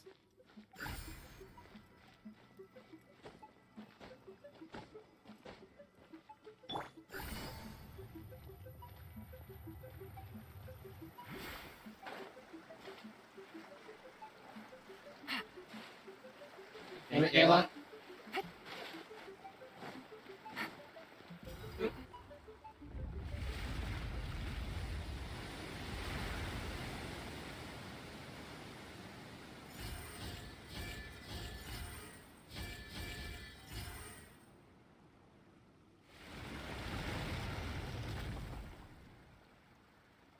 Sliding puzzle. Waters flowed into the groove, and now the statues have lit up. Okay, now we should be able to move the statues.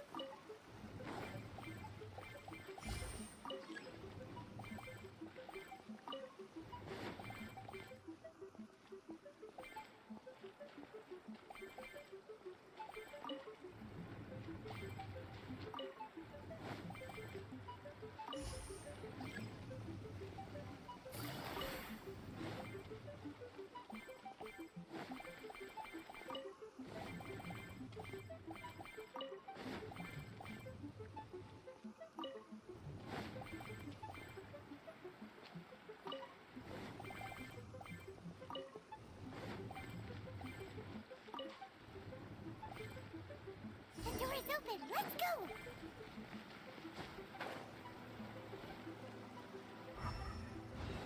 Expecting a chest to spawn.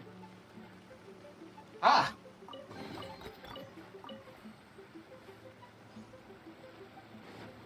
We should be nearly at the bottom now. Let's wrap this up. Busted.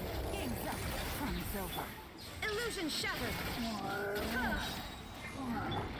Roll, roll, roll. Inazuma shines eternal.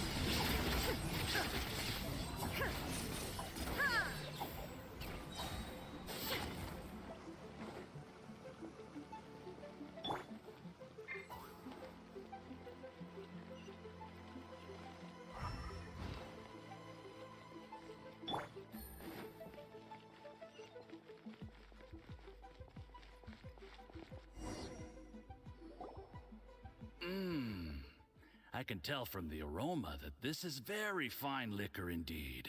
I'm impressed. Come on, bottoms up. After you, of course. Evil man.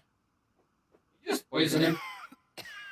Oh, sorry, that went down the wrong way. I've never drunk anything this strong before. It'll take me some getting used to. You'll get there. If you want to stay friends with us, you have to drink with us. I'll do my best. You're more of a lightweight than I thought. Already struggling after one glass? I thought you were made of sterner stuff. You certainly kept it together when you were poisoning your teacher's soup. Come on, another round. Less talking, more drinking. Sure. You didn't leave me much of a choice, though, did you? Just the mention of poisoning sends shivers down my spine. I'm more timid than you realize. Every time I poisoned him, I had to hide away at home for a few days because I was so scared of getting caught. Look, I know it has not been easy for you, my friend. We appreciate all your hard work. But, I have to say, you really are quite a genius at poisoning people. I mean, the poison we brought from Snezhnaya is as strong as this wine, but you found a way to turn it into an imperceptible, slow-acting poison and came up with the idea of delivering it through fish soup. What was it you said? Oh, yeah. You said the soup's fishy flavor neutralizes the pungency of the poison, and this process even makes the soup tastier as a result. How did you think of that? It struck me one day when I was fishing. I'm lucky it did. Otherwise, I'm not sure I would have been able to fool Uncle Tien. You have performed excellently. The Fatui will continue to provide the support you need to consolidate your position as Tien Shu. Of course, this is as long as you continue to do as we instruct. Aside from Qingshu Pool, we also have some other requests for you, which we will inform you of in due course. Don't worry. Whatever tasks you have for me, I will perform them diligently. Did you hear that? It was poison! That's why Uncle Tien hasn't been feeling well recently. It's all Jurye's doing. What a nasty guy! Seize him! Hold on. Did you bring a camera? If not, you can use mine. This is quite a scene. We have to capture it for posterity.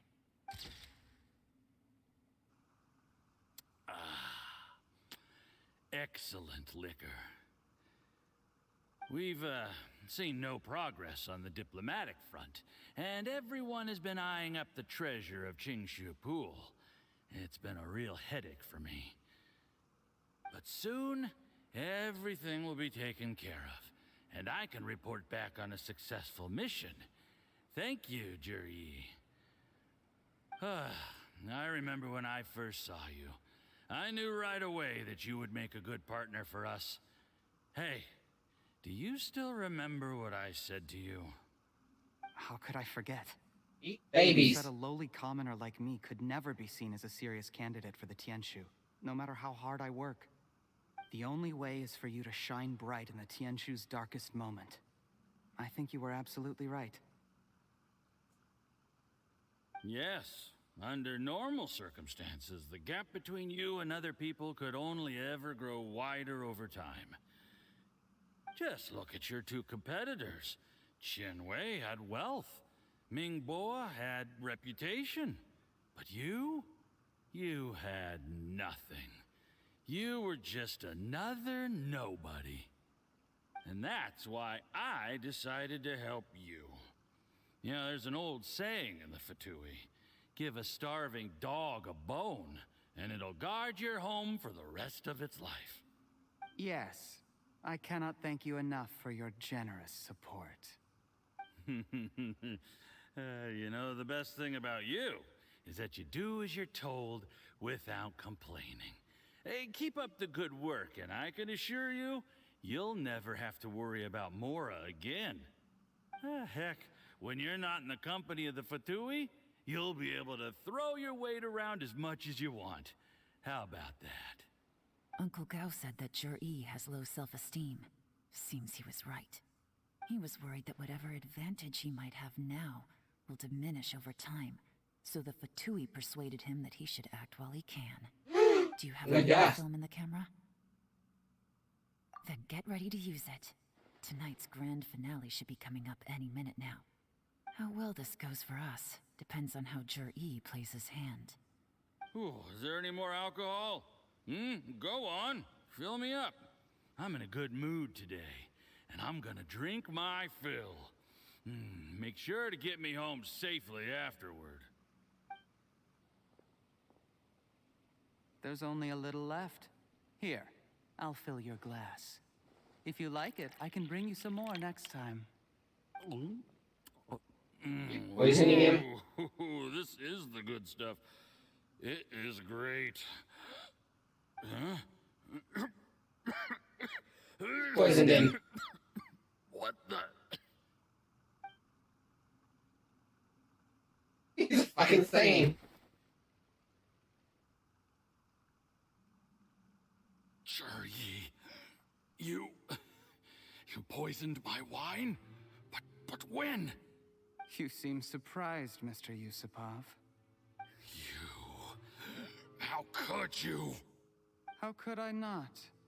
I've sacrificed years of my life studying and reflecting to prepare myself for this position, and in the end, I even had to poison my own teacher. You really think I'd put myself through all that just to become your little puppet? I don't want to bow down to anyone ever again, and that includes you. You imbecile. It's the Fatui who got you to where you are. Do you understand?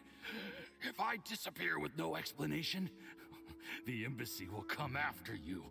They'll get to the bottom of this. Mark my words. Do you see the haystack in the corner? Underneath it is a pile of explosives. And next door in the dark room are the 3 undercover agents you sent to infiltrate the Black Cliff Forge. I'm gonna stay here till I see you slip into unconsciousness. Then I'm gonna set this on fire. Once the flames burn through the hay, they'll ignite the explosives, the ruins will collapse, and everything will be buried. What do you hope to? I took the liberty of leaving some evidence of your contact with the undercover agents at the Black Cliff Forge. It won't take long for people to join the dots. 2 missing person cases will become one as the truth gradually reveals itself. The Fatui planted undercover agents in the Black Cliff Forge to steal their signature ruin-grade explosives. Their plan was to blow through the solid floor tiles in the dead of night and seize the treasure of Qingshu Pool. But things didn't quite go to plan. Mistakes were made that led to the accidental deaths of the entire crew. Faced with the overwhelming evidence, the embassy won't investigate this any further. In fact, they'll be only too happy to blame it all on a rogue operation by you. It explains why you acted alone, while exonerating the rest of the embassy of any liability. Of course, none of that will have anything to do with me. When all of this comes to my attention, I'm afraid I'll have no choice but to cancel the Qingshu Pool redevelopment plan immediately.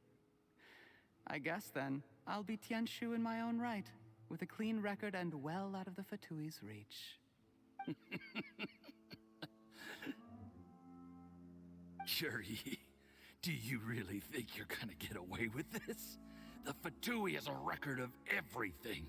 That includes the poison, all interactions between us, even my trip here tonight. After I die, they'll come looking, and they'll get to the bottom of this. A record? Oh, you must mean the one in the hands of your second-in-command, Theophan? How do you know about that? Because when you contacted me, I also made contact with your associates. I have Theophan to thank for providing me with the poison I used on you today. He'll help me tie up all the loose ends. After all, your untimely demise comes with a few perks for him. He has been eyeing your position for a long time now. That traitor! This went sideways very quickly. Jur-E, you... Shh. it's over. After tonight, everyone gets what they want. And anyone else in the know is either my accomplice or about to be taken out of the picture. Sweet dreams, Mr. Yusupov. Jesus fucking.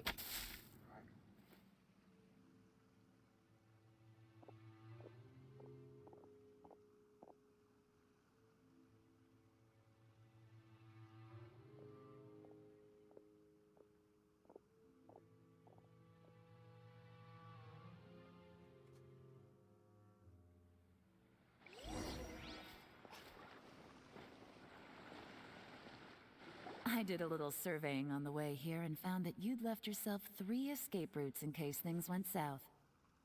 I have them all surrounded. If you're thinking of trying anything, save yourself the effort. The game's up.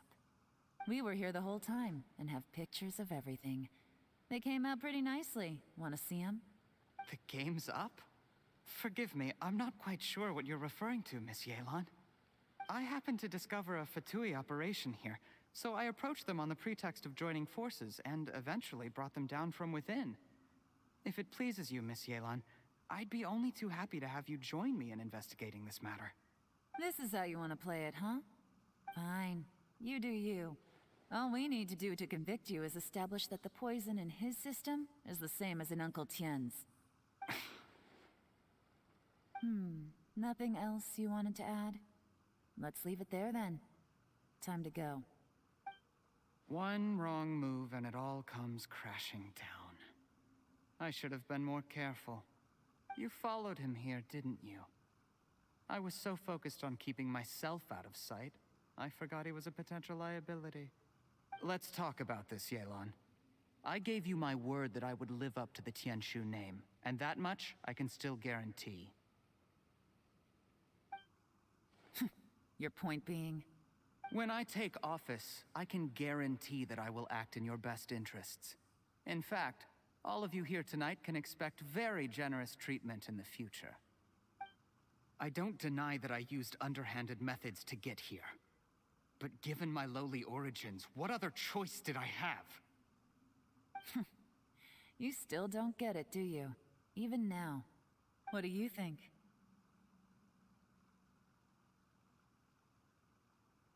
Exactly. Jur-E, clever people can always come up with a good excuse. But while you might be able to get other people to believe you, you'll never be able to deceive yourself. There's nothing wrong with wanting to win other people's respect, but when has Uncle Tien ever looked down on you? He was like a teacher and a father to you, but you chose to repay that by poisoning him. Whatever positive goal you may have started out with, you threw it away in that moment. That's enough. Of course. What makes this even crueler is that you managed to convince yourself there was no other way. Uncle Tien was always going to give you this opportunity, even if you'd done nothing at all. Out of everyone in the world, he is the one who trusts you the most. So much that he drank your fish soup without doubting you, not for 1 second. That's enough. That's enough. Life is like fishing. It cannot be rushed. Whatever you do, impatience will accomplish nothing. I was just like you once, desperate to prove myself. Only later did I realize things do not always turn out the way you plan, but you have to keep calm to carry on. You're still young. Be patient, believe in yourself, and don't look outside yourself to prove your value.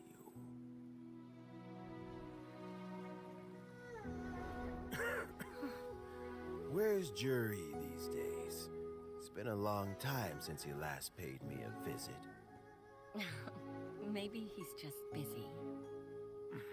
Well, next time, if he doesn't bring a pot of piping hot fish soup, don't let him in. Whatever you were thinking about, you'll have plenty of time to mull it over in prison. Oh, I almost forgot. If the Fatui find out what happened today, prison might not turn out to be the safest place for you. Trying to have friends on both sides, it has a way of turning everyone against you. But right now, I have an opportunity for you.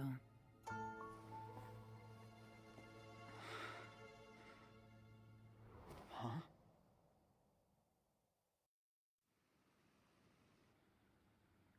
Sorry, things are about to get extremely busy for me. Let's meet at Yenshang Tea House tomorrow morning. I'll have someone remove the explosives. Then, there's someone I have to go and see. Need our help with that? No, it could be dangerous. You should leave this one to the professionals. Don't worry. As long as they're willing to cooperate, this'll be a straightforward deal. Get some rest. See you tomorrow.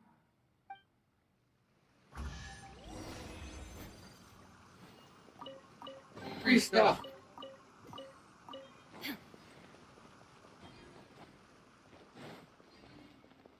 There's no one back here. You lied to me.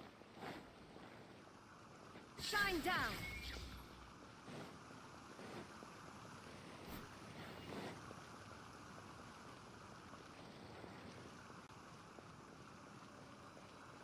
One there. No one here beside me.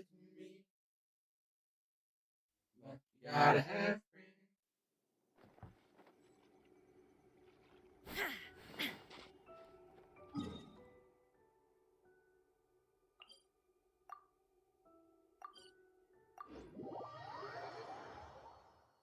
This is done, I can finally do the new bench ride event. Why this is a prerequisite, I have no idea.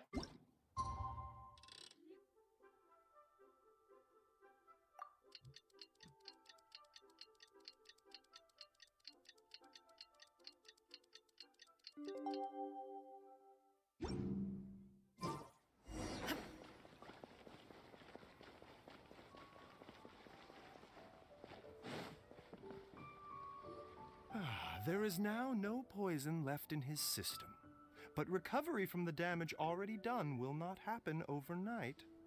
Dr. Baiju, is my father going to be... You needn't worry too much. Keep taking the prescribed medicine every day, and a full recovery will take at most 2 to 3 years. It's good we caught it in time. A few days later, and the toxin would have built up in the internal organs. At that point, things would have been much more serious. How did they successfully secure such a seldom-seen poison? It seems the Fatui are extremely resourceful. Unfortunately for them, they were up against us. Uncle Tian will be heading off now. Remember to get plenty of rest and avoid overexerting yourself while you're recovering. Don't worry, I will. Thank you very much.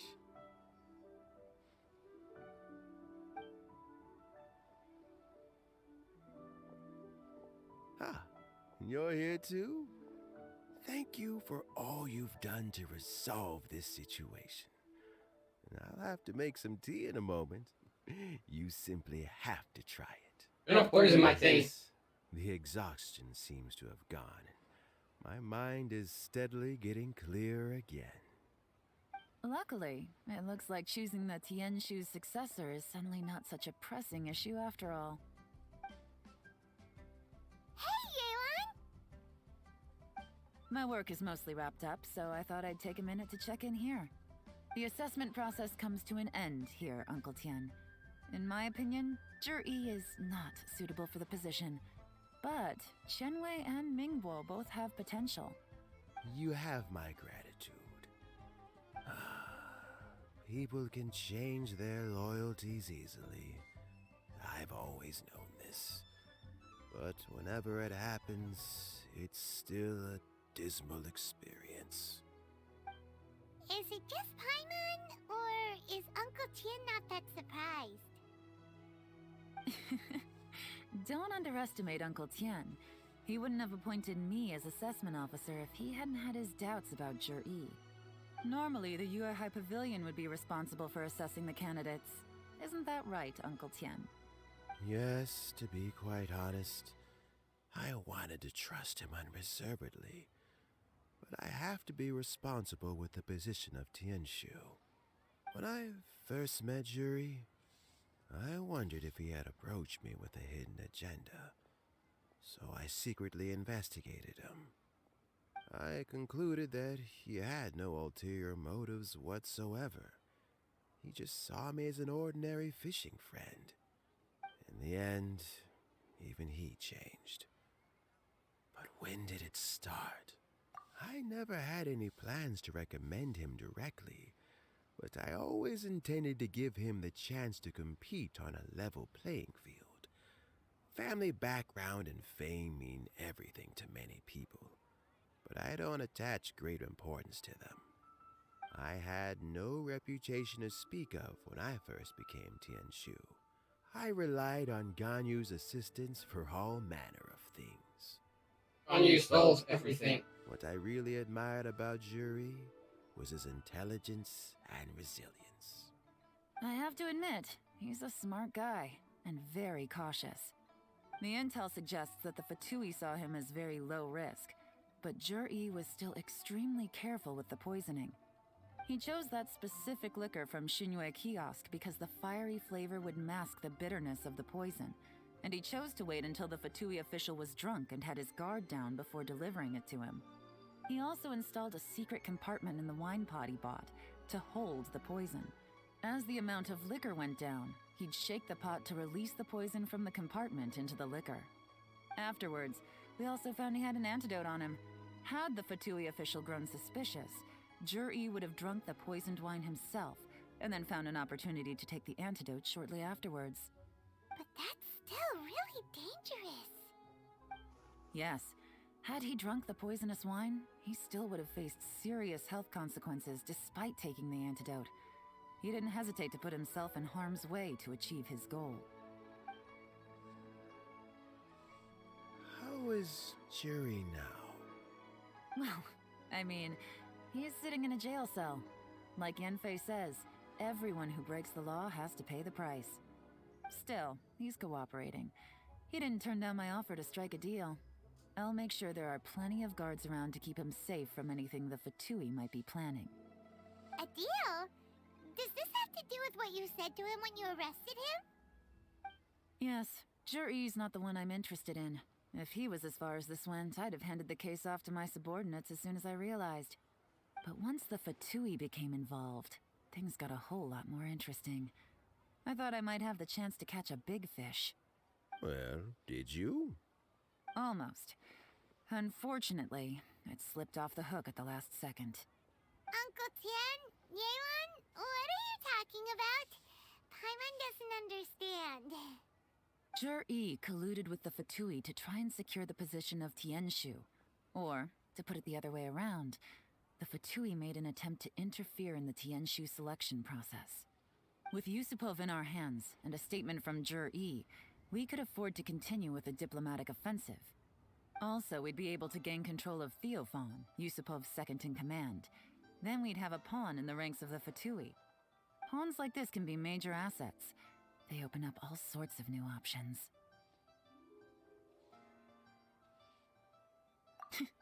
Why else did you think I was investing so much time and effort into this case? So, okay, well, did your plan succeed?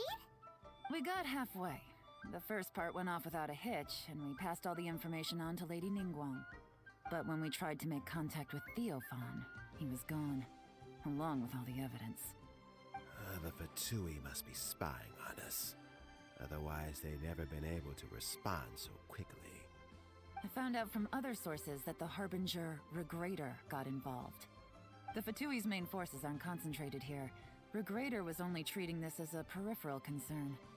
It's a pity that Theophan got away, but knowing which Harbingers are still looking at Liyue is something. It gives me a starting point for my next mission.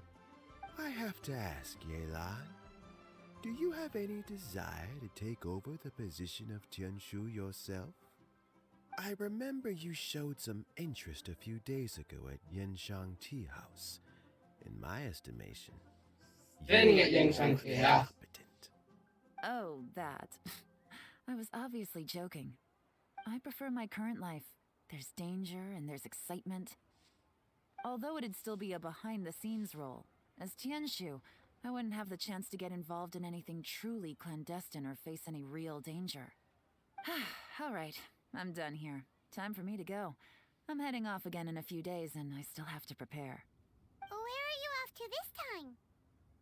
As you might have guessed, it's for me to know and you to find out. But I'm sure if you keep going as you are, getting yourselves involved in other people's business all the time, you're sure to get caught up in another misadventure before too long. Maybe I'll see you the next time danger beckons. Until then, keep your wits about you. A lot of people are watching you for a lot of reasons. If you have any more questions, just ask Uncle Tian. After the recent turn of events, I'd say he owes you one, wouldn't you?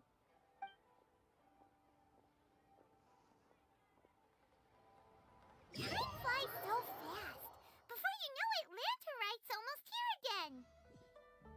The people of Liyue must have already started preparing for the most important festival of the year, right? Yep. Hopefully Paimon will be able to check out tons of great food again this... That's what I was waiting for.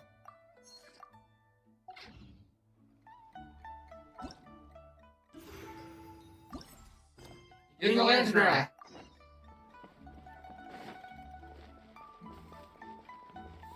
And it's Zhongli, of course, it's Zhongli. Paimon votes we go say hi to Xiangling first.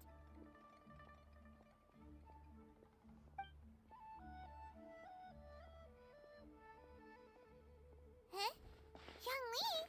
What a pleasant surprise meeting you here! Oh? Why, the pleasure is all mine. As is the surprise, surely. It must be fate that brings us together in this place. How have you fared as of late? My God.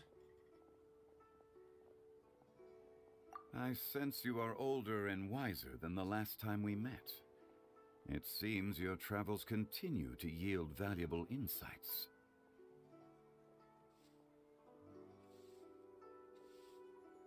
You are too kind. So, Xiangli, are you here to listen to stories over tea again? I had originally planned to set out after this last round of tea. However, I had planned to take a walk to Qingse village and gather some nascent bamboo shoots, which are currently in season. A villager there once gave me a small sample, and they possessed a most excellent flavor. Huh? Nascent bamboo shoots? Why can't you just use normal bamboo shoots instead? Wait, Paimon knows! Because Zhongli prefers the finer things in life, right? Okay, Mr. Particular, let me guess. Ahem. The nascent bamboo shoot has a uniquely tender texture and a delicate sweet taste that its normal cousin cannot match. An astute observation, Paimon. You know me well indeed. Lantern Rite is almost upon us, but besides the bamboo shoots, there are a few other items I have not yet procured from Director Hu's list. May I ask if you have already made arrangements for the days ahead? Well, we were planning to use the opportunity to say hi to some of our friends, but before we were able to figure out a schedule, we ran into you. Well then, might I invite you to imagine the sheer delight that is a soup cooked with the freshest nascent bamboo shoots in all the land. Generous cuts of pork belly and crisp, fragrant bamboo shoots placed together in the pot and left to simmer slowly for half a day. You're doing this on purpose, aren't you? Paimon's onto your plan. You just want to hoodwink us into fetching your bamboo for you. Just stop her eyes. Why, I assure you, I would do no such thing. I merely wish to inform you of the freshest, most succulent and flavorful bamboo shoots one could ever hope to taste. Ugh. Let's go, Traveler. Paimon's taste buds can't take it anymore. Collecting a few bamboo shoots shouldn't take too long. Paimon has got to get her hands on some of that soup. Such fine specimens are indeed well worth the excursion. Very well. I shall leave the bamboo shoots to you. Should you have the good fortune to find some, please share them with me as well. See? Paimon knew he was just bamboo us. However, there is no need to rush. The streets of Liu will be bustling with visitors and filled with all manner of celebrations during the festive period. By all means, go wherever your interests lead you. The nascent bamboo shoots would be but a wonderful final touch to a most exceptional feast. What an honor it would be to savor them in the company of friends. We're heading out. Enjoy your walk, young Lee. Take care now, you two.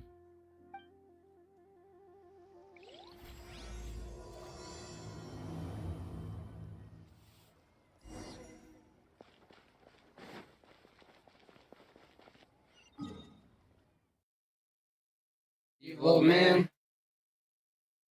You gotta get bamboo shoots.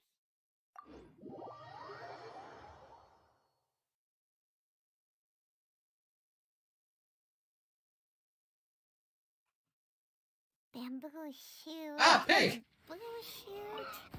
Nascent bamboo shoot. Oh! This one's only just sprouted! It looks super fresh! I'm thinking this is the one!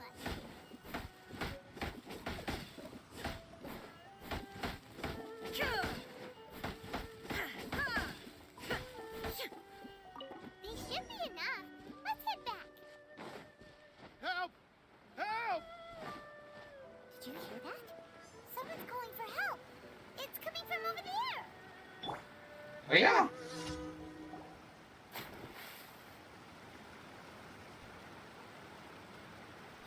Are you okay? Did any water go down the wrong pipe?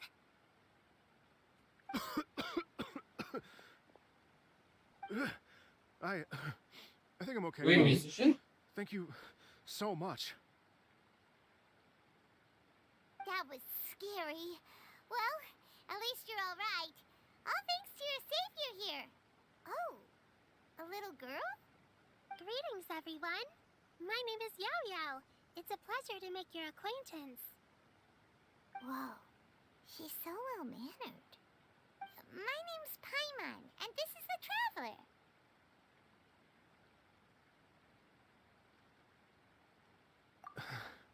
I'm Dvorak, a musician from Fontaine. I came through Stone Gate intending to head towards Liyue Harbor, but then I became captivated by the beautiful scenery, and before long, I was completely lost. Just now, I was so mesmerized by the waterfall that I slipped and fell into the water. If it weren't for Miss Yao Yao's help, I shudder to think what might have happened. It's all right, Mr. Dvorak. The splashing around the bottom of the waterfall means the stone path is always wet and slippy. You definitely have to be careful. Next time you're exploring an unfamiliar environment, try to focus on what's right in front of you. Don't let your mind wander. As long as you watch your step, accidents like this won't happen anymore. Yes, ma'am. I understand. I'll remember to be more careful next time.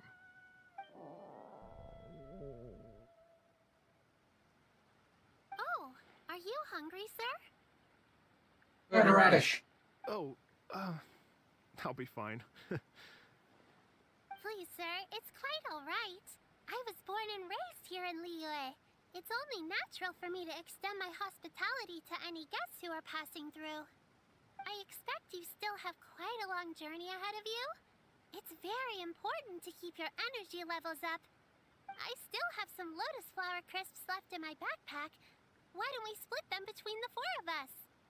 Aw, what a thoughtful kid! She even has some for Paimon! You're welcome. That is delicious lotus flower. So tasty. If only Let's there gotcha. were more. Having a healthy appetite is a good thing. It means Paimon's still growing. If I'd known I was gonna run into you, I would have made a second batch. Hope you're taking notes, Traveler. This is how you treat your Paimon. What do you think, sir? Are Liyue's snacks to your taste? I wonder if they're not sweet enough. No, they're perfect. When I was traveling through Mondstadt, I had a chance to try one of their moon pies. It had a meat filling, unlike these crisps. But apart from that, it seems like they follow a similar cooking process. Both are delicious in their own way. As for Fontaine's cooking, though, it's been a long time since I've had a taste of home. Sounds like you spend a lot of time on the road, huh? I do. It's part of my job. I'm one of the main organizers of the Iridescence Tour. Iridescence Tour? The Iridescence Tour is one of the biggest music festivals in Fontaine.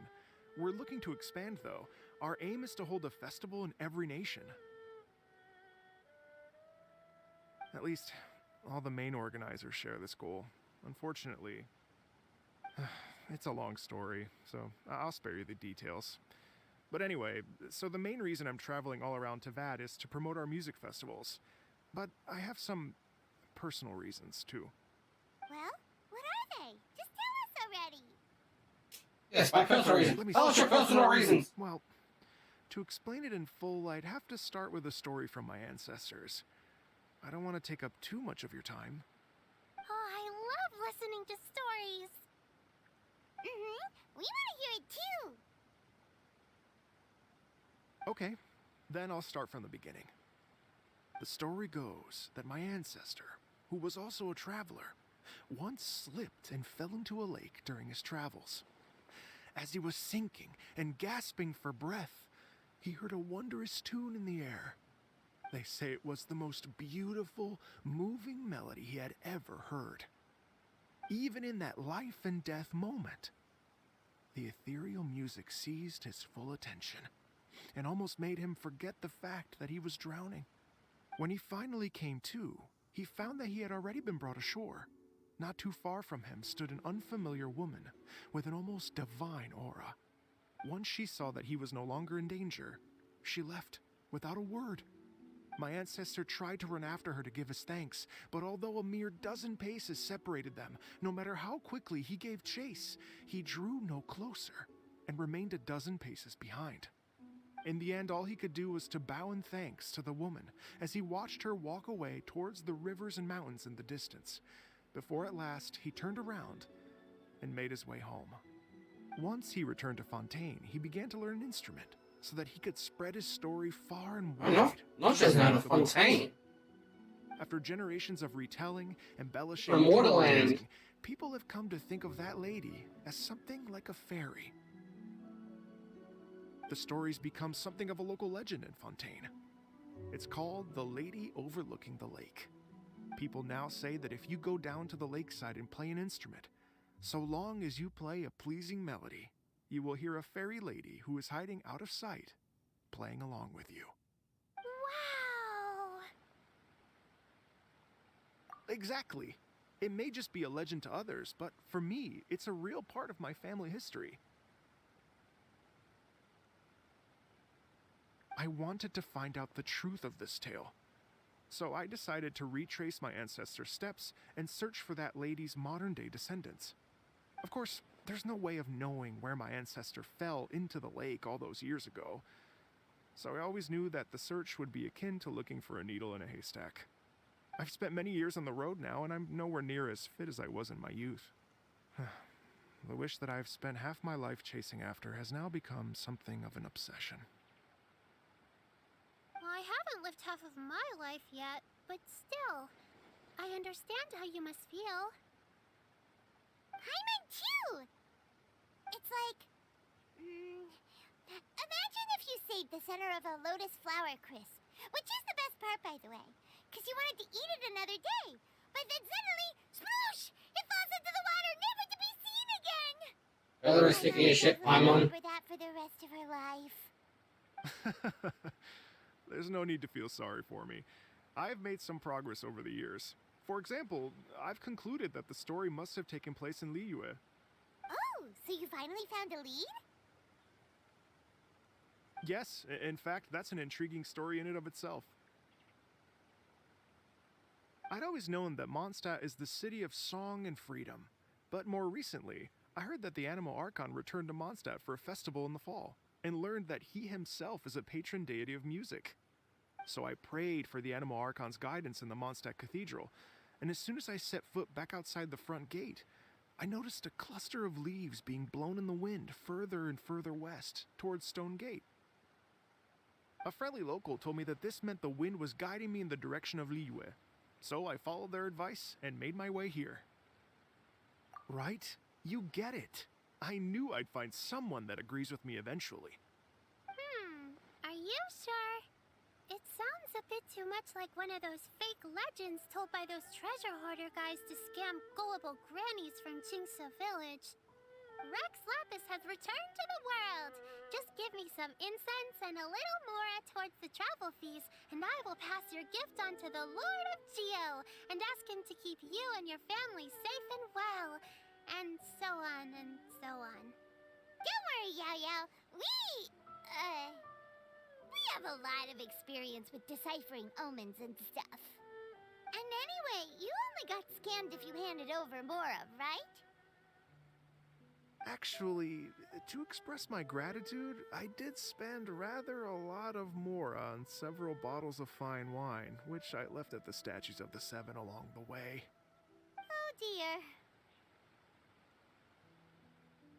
Well, how about this, ladies and gentlemen? Why don't I bring you all to Yujing Terrace to see Miss Ganyu? I don't know very many people, so I can't help you out much. But Miss Ganyu and the Qixing know just about everything. If you've been scammed, they'll help you get your Mora back. And if the wind was telling the truth, and you want to keep looking for that lady's family, they'll be the best people to ask. But you've already helped me so much. Well, I was gonna take some new medicinal herbs and plants I picked to Miss Ganyu anyway, so it's no trouble at all. You know what? It's been a minute since we saw Ganyu too. It should be nice to pay her a visit before Lantern, right? All right. Well, my sincere thanks to you all. I will never forget your kindness. Okay, everyone. Please follow me. I'll be your guide. Remember to watch where you're going, okay? Uh-oh. Paimon's out of a job! Oh well, Paimon will just be a cheerleader instead.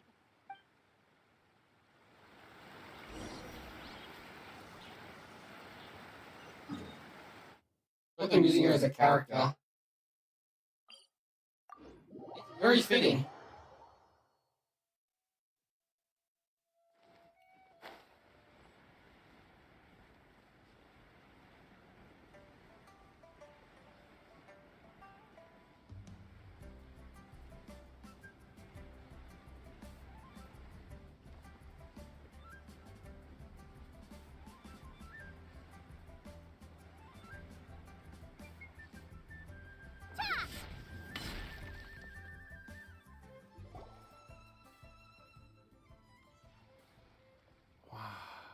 Liyue Harbor looks very different from when I came last. It's almost as if I'm listening to the same melody, but with a richer timbre and new variations added. Well, we are here during Lantern Rite after all. It only comes once a year, so they always have a big celebration. It's fair to say that this time of year is when Liyue Harbor looks the prettiest. Great! Let's go and check it out. I can't wait to get into the city and see it all up close for myself. The streets are breathtaking. Smiles and laughter everywhere I look. It's contagious. I can almost feel the music in the air. I have the urge to start waving my conductor's baton.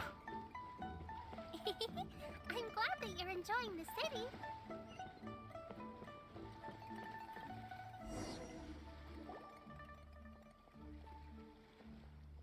Hey everyone! A fancy meeting you all here. What a nice... Amazing riff. Joanne's rock is a rock musician based in Liyue. She used her music as a form of resistance against statistical stereotypes. Her tunes are well loved, and the style on her tunes is much like her straightforward, generous, confident, and proud. Every time she steps onto her personally designed stage, all fans come flocking and start to rock. Hello, Xinyan. Let me introduce some new friends. They are... Traveler, Paimon, and Mr. Dvorak, right? I've known them all for quite a while. When I was last here to advertise a Liyue stop for the Iridescence Tour, Xinyan was one of the few people willing to give me the time of day. Feels like I've been chasing this Iridescence Tour bandwagon halfway around the world, but I keep getting stood up. Wow, this What's going on? lady Mr. from Dvorak? China sounds very, like, Texan. I'm so sorry, Xinyan. We've had a string of terrible luck recently, and every time we've tried to put on a show, something or other has come up to stop our plans from materializing. Is that right? I guess it can't be helped. So, what brings you to Liyue Harbor at this time of year anyway? Thinking of putting on a music festival during the Lantern Rite celebrations? A Lantern Rite music festival? Yes, please! No, I'm actually here on personal business this time. Oh, so no Lantern Rite music festival? I mean, that's not just up to me. Hosting a music festival takes a lot of funding and personnel. Moreover, I've never worked with the Liyue authorities before. Even if I were to start putting something together right now, I think it'd be too rushed. Wait, but we're going to meet the Liyue Qixing, aren't we? And they're the ones in charge. Uh-huh, that's right. Miss Keqing and Miss Ningguang can make anything happen. You mean... what? This is the perfect opportunity! Well, sure, it might not work out, but it can't hurt to bring it up as a suggestion. That's the spirit! See? Even the Traveler agrees with me.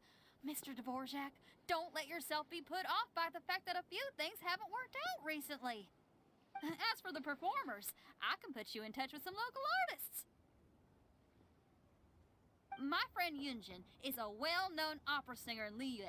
With her support and a commissioned song from the Yunhan Opera Troupe, we should be able to get something going. But what about you, Xinyan? Are you just going to sit this one out? What do you take me for? If we actually manage to make the Iridescence Tour Lantern Rite Grand Concert a reality, you think I'd let anyone else perform the opening act? Wow! There's that rock and roll spirit! What do you say, Mr. Dvorak? Okay. I'll give it a shot. But the opening act is not something to be chosen lightly, Xinyan. I will judge your work by the strictest of standards, so please make sure you are fully prepared. Are you kidding? I thought you'd never ask. Whew, guess my shopping time's getting cut short. I'm gonna head back right away and start working on this. Yao Yao, if you run into your senior on the way to the Qixing, please send her my regards. Okay, I promise I will. Good luck with your music, Xinyan. I have noticed no one's admitting that she's a Qingqing. She's a The senior of yours, Xinyan mentioned just now. Is that anyone we know? Yes, it's Xiangling. She's mentioned you two before. Xiangling's always thinking about cooking. Whenever she gets scrapes or burns, she just leaves them to heal by themselves. Little Mac. She definitely needs someone around her to look after her. I know you must have looked out for her a lot too in the time you've known her. So, thank you for that.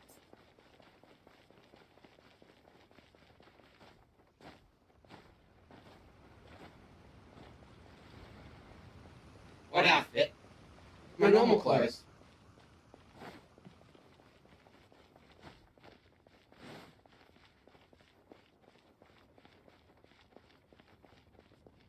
Madam Ping.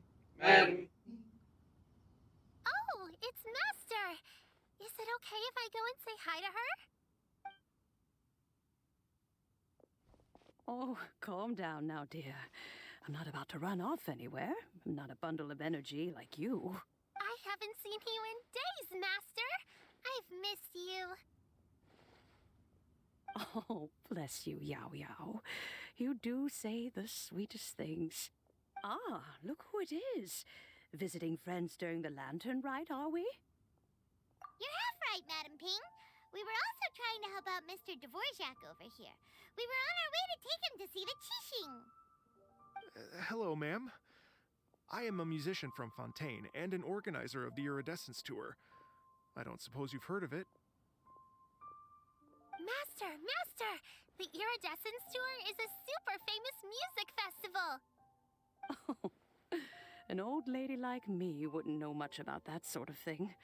A music festival, you say? It sounds terribly exciting. Oh, right! Madam Ping, how would you feel about that? You're an elder of Liyue, and you know all about Liyue's cultural traditions. Hearing your thoughts would definitely help help us figure out how best to approach it. For example, do you think it might be a bit too modern, or is there any other issue? Why, not at all.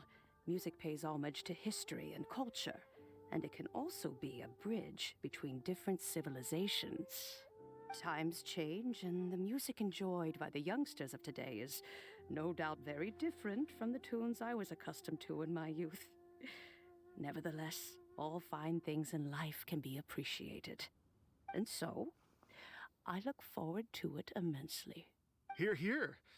I do believe that, my own dear grandmother aside, you are the wisest old lady I've ever met. Goodness gracious, you're all being suspiciously sweet today. Yao Yao, whatever have you been feeding them? Master, you're in such Okay. a good mood today. You're even cracking jokes with the rest of us.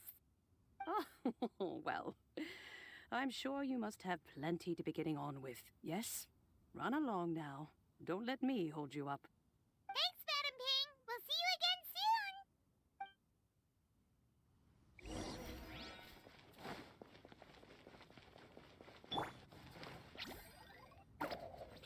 Bunnies!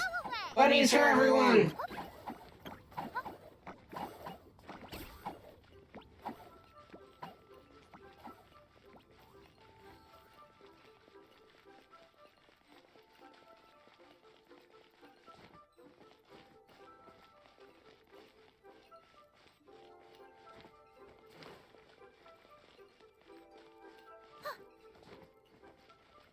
Egg on you.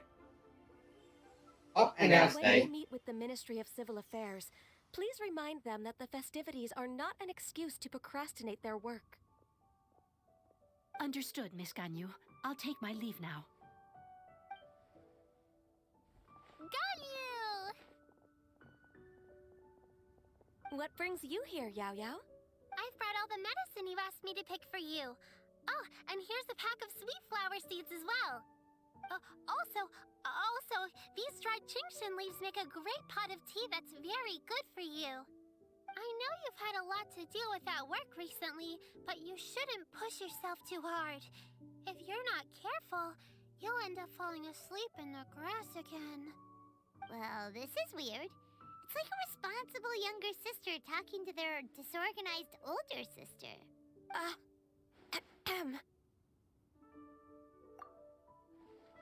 Thank you, but Paimon's criticism is quite valid.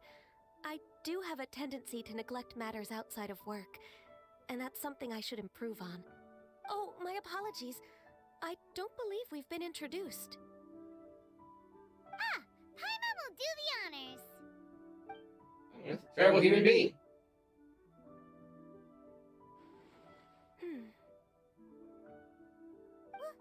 What's wrong? Did Paimon go over everything a bit too fast? It's definitely an ambitious plan. If there's anything you didn't quite catch, Paimon's more than happy to go over it again. It may be a little difficult to make this happen. Oh? Well, the Lantern Rite is the most important festival of the year. Our celebrations must not only be visually spectacular, but also appeal to the tastes of Liyue citizens from all walks of life. The Iridescence Tour is relatively unknown in Liyue. It's difficult to predict how a brand new show will be received. It would be quite risky for us to bet everything on this one music festival. All very valid points. I completely understand. Therefore, we will not replace or cancel any of our pre-existing program. However, I will submit a proposal requesting to put the Iridescence Tour special performance as the final act of this year's festivities. Some live music will certainly add to the festive atmosphere on the night of the Lantern Rite. As for the venue, let's reserve a space at the docks. Yes, my thoughts precisely. Now I just need to take some time to give this proposal some polish. As long as I clearly lay out the pros and cons, and highlight the key points of the proposal, given that Ping and the Traveler have both given the idea their blessing, I'm confident that Qixing will be sure to give it serious consideration. Mr. Dvorak, I will need to discuss with you the number of musicians who will be coming to Liyue, as well as their catering and accommodation requirements. Oh, yes, certainly. Let's step to the side and discuss further. Can't do it. So we're gonna do it. As soon as there's work to do, Ganyu's as diligent as ever. I couldn't agree more. Master once said that everyone has things that they are good at and things that they are less good at. So, with that in mind, Ganyu shouldn't feel compelled to become perfect at absolutely everything. I'm good at taking care of people, so that can be left to me. Wow. Hey, Yo-Yo, can you take care of Paimon too? Paimon's getting hungry again. I'm afraid my backpack's empty now, but if you let me know what you like, I can bring you some of your favorite dishes next time we meet. Apart from lotus flower crisps, what else do you like? Blood of the innocent! And anything that's made from slimes. Lexi, slimes. Here's what I've drafted The so far. Earthner. Anything else you want to add? No, this is excellent.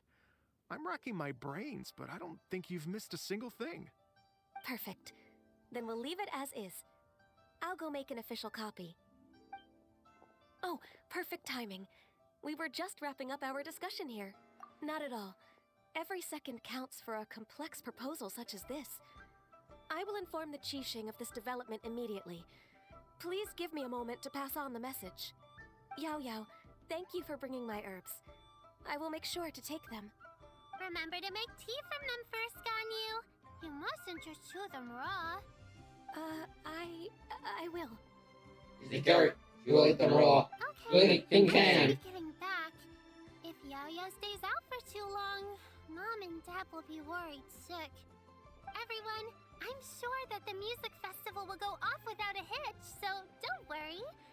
And in case I don't see you before, I wish you all a very happy Lantern Rite. Thank you, Yao Yao. Happy Lantern Rite to you, too. We should go get dinner together sometime. Why are you yelling, Paimon?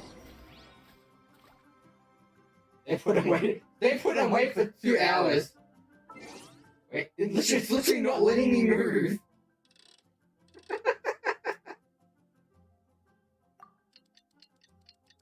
It's just like waiting. Yeah, let's do nothing. Just wait.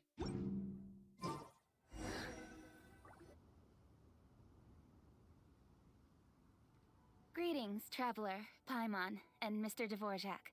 Call me Kuching. Ganyu has brought me up to speed on everything. I'll get straight to the point. The Qixing have approved Ganyu's proposal. Over the next few days, I will be working with Mr. Dvorak on behalf of the Qixing to facilitate the organization of this concert. Yay! That's awesome! Please, the Qixing have a duty to deal with matters such as these. We have merely moved things forward to the next step. On a more personal note, I am an avid supporter of all things new and innovative. As such, it is my privilege to work with you on this exciting project. Thank you so much, Kuching. I'd become quite discouraged after our recent failures and was expecting the same outcome once again, so I didn't dare to get my hopes up. Never in my wildest dreams could I have imagined this going so smoothly. It's like a dream come true. Right. Time for me to call in the performers. To stage a concert at a high-profile event like this is a rare opportunity. We'll make sure it's a night to remember. Yes! Our music band's finally getting fired up! Yes, indeed. I know exactly what I'm doing from here. For a musician, music will always be the language they are most fluent in. Oh, that. That can wait for another time. Oh. Ganyu? What's wrong? They told me all about Mr. Dvorak's situation, but I was so engrossed in drafting the proposal that I forgot all about it. Oh, that's quite all right. I don't even know what the person I'm trying to find looks like, so it was always going to be a long shot.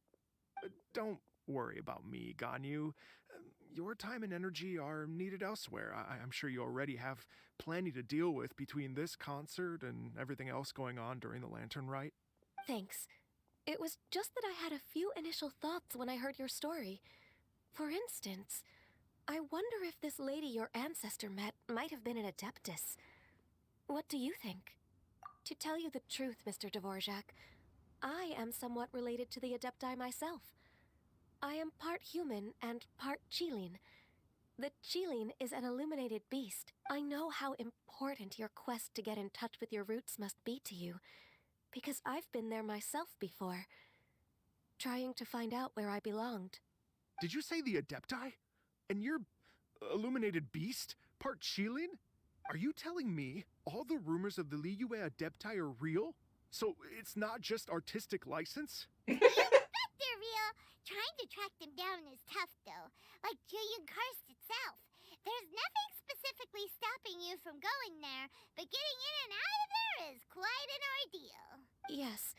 Anyway, if you're looking to uncover a lost melody or shine light on a forgotten aspect of Liyue's cultural history, I'm probably not the best person to ask.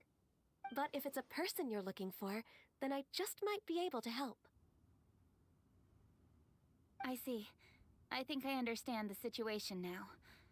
In that case, Ganyu, shall we divide the work between us? Yes, that was also my thought. Great. So Mr. Dvorak and I will concentrate on things here in the city to make sure the concert goes according to plan. In the meantime, Ganyu will reach out to our network and try to find the person he's looking for. How's your workload at the moment? Will you be able to make time? I can probably get through everything in 2 days, as long as I don't sleep. Wait, what do you mean as long as I don't sleep? Even for someone with illuminated beast blood in their veins, working for such an extended period without a break will take its toll on your health. Somehow that does not sound persuasive coming from Kuching. But 3 moons from the start. He who returns is not he that departs. Even I know the importance of maintaining a healthy work-life balance. In that case, 3 days. All right, I can work with that. If you have the time, would you join me for this search? You're well known to many of the Adepti and respected among the people. I'll feel much more at ease with your company. Okay, then let's meet back here in 3 days. Watch this space, Mr. Dvorak. We'll get to the bottom of this. You're gonna be real world days, or can I just fast forward the plot? Just think. Imagine if we found the Adeptus lady, or one of her descendants, and got them to come to the performance. Wouldn't that be amazing? It'd be such a happy reunion. And that's exactly what this festival's all about. You're right. Okay, I'm gonna pull out all the stops to make this lantern ride a true extravaganza. We should probably get going. Mr. Dvorak, could you come with me to confirm the site? Ooh, we're coming too! What are your thoughts on music? What does it mean to you? Music sounds nice? Beautifully done, Paimon. Truth be Beautifully told, done. the question of what music means to people is one that I've been pondering for quite some time. Let's revisit this question after the concert.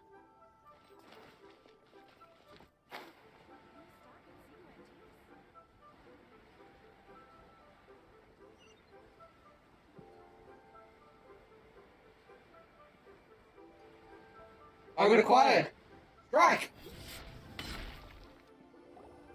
Lady Yuhang? Baiwen, what is it? Per Lady Ningguang's orders, I've been gathering intelligence outside of the city with the goal of uncovering and dispatching any trouble ahead of the festival. I am told that a strange melody was heard somewhere along the coast. I was wary of investigating further on my own, so I was just on my way to report this incident to Lady Ningguang. But I'm worried that if we don't act right away, we may miss the window of opportunity to take appropriate action. I understand.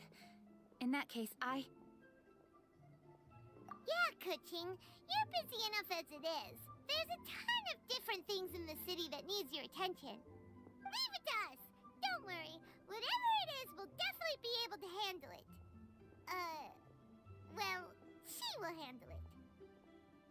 With the Paimon? traveler on the case, it's as good as dealt with. Thank you. This will be a great help. I will inform Lady Ningguang about the situation. Once it's resolved, please come and find me again at Eugene Terrace and let me know. Will do! And say hi to Ningguang for us! You have my thanks, too. Stay safe and come back as soon as you're finished. Good luck.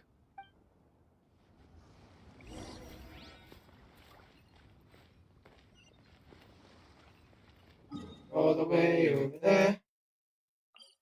It's a little tea house place.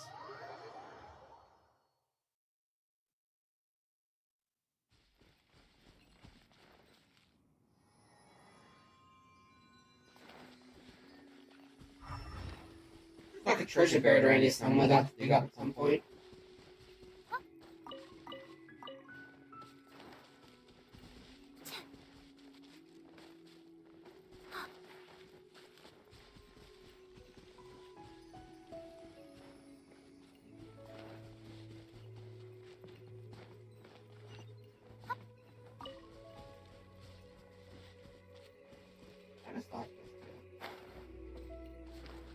I guess one more side quest spawned up the Minazuma.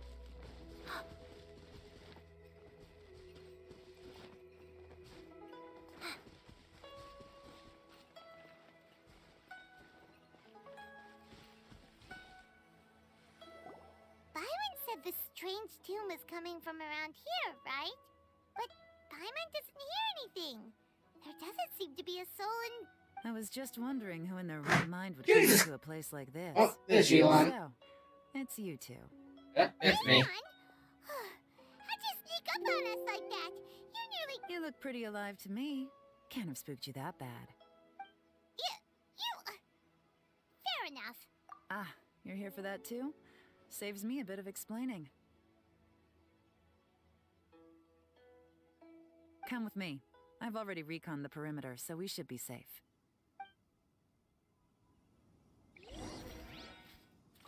Parkour! Ah!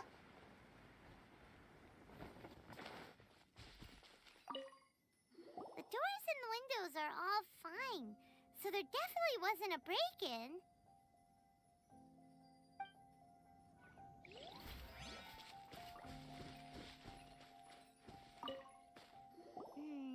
The stuff by the door is in pretty good condition, though. It can't have been too long ago that someone was last living here.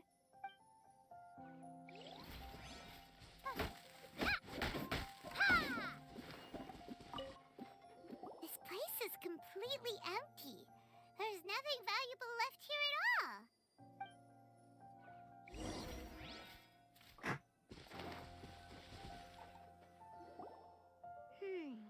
How strange. It looks like it's been looted, except for the fact that there's no sign of a struggle. The bad guys could have sneaked in while the owner was gone, but then how do you explain why the door and windows are intact? Seems you've done a pretty thorough inspection. So, any theories on what might have happened here? Yaylon, you didn't hide some of the evidence from us on purpose, did you? Why would I make this more difficult for you? We're on the same side here. Okay, You are kind of a troll. Paimon gives up then. Paimon's got nothing. What about you? Give up as well? Yep. It's not obvious at first sight, that's for sure. To be honest, I was only able to put it all together because of some background knowledge about this area. A long time ago, there used to be a group of bandits in the Liyue countryside who would sound a horn every time they were about to raid a village. But it wasn't a rallying cry to rouse their fellow men. It was a disconcerting tune, meant to intimidate the weak and warn them of their impending doom. To escape with their lives, the villagers would abandon their homes and flee overnight, taking only their most valuable belongings with them. Everything else was left behind. The bandits were eventually brought to justice, but the fear and trauma remained in the villagers' hearts. Whenever they heard that melody, they would feel like their lives were in danger once again, and flee immediately. The culprit of this crime exploited that very fear to get access to this house without having to force their way in. That's quite the story. The victims obviously will have gotten quite a fright, but at least they won't be in any great danger. The important thing now is to find this copycat criminal. On any other day, that'd probably be a good idea. Unfortunately, it's not gonna work today. Take a look around and you'll see what I mean. This criminal is clearly well-versed both in using music to commit crimes and in making a clean getaway. Not only did they stay off the muddy road to avoid leaving footprints, it looks like they were also careful not to bring any gadgets with so much as a trace of elemental energy. Evidently, they were intent on keeping even the most experienced investigators off their trail. Unfortunately for them, I'm one of the best trackers in the business. They're not about to get away with their little scheme on my watch. So basically, if we want to find the culprit, we just need to follow Yelan. Away we go.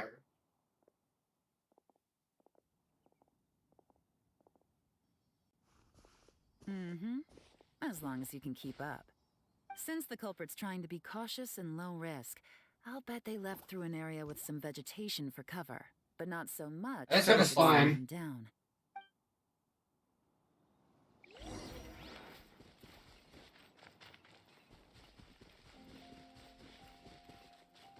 Wait, Jolene, eat this bunny. Here, look at this. These tracks are superficial, but they definitely didn't occur naturally. Something heavy was being dragged this way, meaning we're headed in the right direction.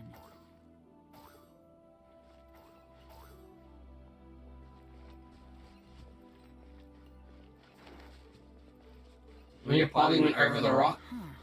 Their pace has increased. Normally, people carrying a heavy load slow down as their journey goes on and they start to tire. Whatever's motivating them to speed up must be psychological. For instance, reaching the home stretch.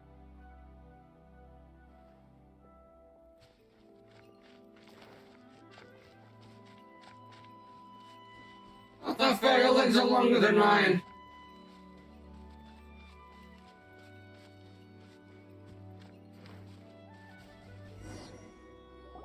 There they are! Look! A treasure hoarder tent!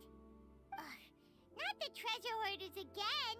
And so close to Lantern Ride, too! 'Tis not the season for their antics! Come on, let's round them up. That's usually long or just gonna beat the shit out of him normally. Beat the shit out of him normally, apparently.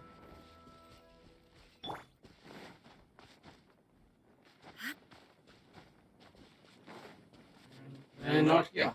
There you go. Hi, buddy. Walking? Hey! Who are you? Where did you come from? The evidence is conclusive. Okay, confess and we'll go easy on you. My patience is running low, so why don't you do us both a favor, You kidding me? You think I'm scared of you? Perhaps not, but you should be. Hey, get the shit out of here. You have to use Yelan? I do. Gotcha. Curses. Seems like you're not all talk after all. There's no going back now. You're right. Mercy! Have mercy! Oh, it's a little late for that. I've come this far, I might as well finish the job. I surrender! I surrender, please! I'll do whatever you say. Please have mercy. Tell us everything. You have one chance, and I'm warning you. Don't make me ask twice. I won't, I swear. You know, so Lantern Right's nearly here, and like a lot of people, I wanted to buy a few nice things. I know I'm with the treasure hoarders and everything, but I don't really have any kind of experience with robbing people and whatnot. So I don't have the guts to break into somebody's house. Wow, you're really going to complain to us about that? No, not at all. I'm just telling it how it is. Okay, continue. I racked my brains trying to think of what I could do, and eventually, I remembered something from back when I was a kid. The bandits would blow their horn, and my grandma would grab us kids and run. I remember the tune, so I figured I'd try it for myself. I mean, just to see what would happen. At first, anyway, I seriously didn't expect that family to pack up and leave. But they did. And they just left all their stuff right there for the taking. It was too easy. I couldn't resist.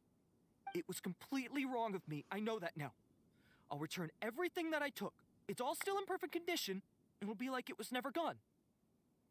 Please, give me a chance, huh? Let me make it right. Give you a chance, huh? Sounds to me like you'd rather strike some kind of a deal than spend lantern right behind bars. Yes? Yes? You know how to bargain, I'll give you that. It's just a pity that you didn't confess at the first opportunity. You'll have to take a walk with me. Once we've returned the goods, we'll find the owner of the house, and you can apologize to them in person. After that, I'll escort you to the Ministry of Civil Affairs. Yes, ma'am!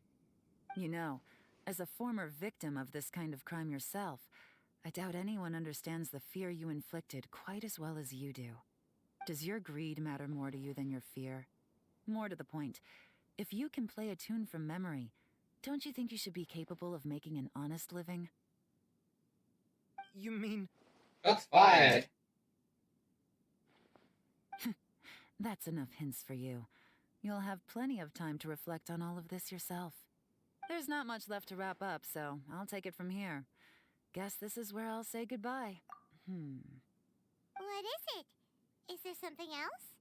I'm still not sure how you first got your hands on this information, so play it safe when you get back. Don't mention to anyone that you ran into me out here. You helped a lot with the investigation and arrest anyway, so it's perfectly fair for you to get all the credit. Just take it. It works better for me, too. Jesus Christ, See you Ron. when I see you. And happy Lantern Rite. Leon's such a pro at this. With her taking it from here, it's as good as resolved. Whoosh! Random event, a strange melody, complete. Although, it's kind of a shame that we never got that treasure hoarder guy to play the melody again. Right?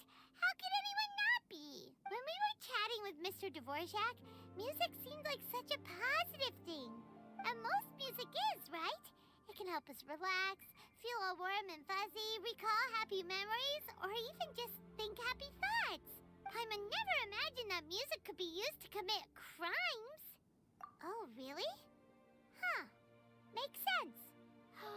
Paimon's musical understanding improves again! Damn it, Paimon. Now that everything's resolved, let's get back to Liyue Harbor. Byron's still waiting for us with our random event rewards. That's the box. There is no escape.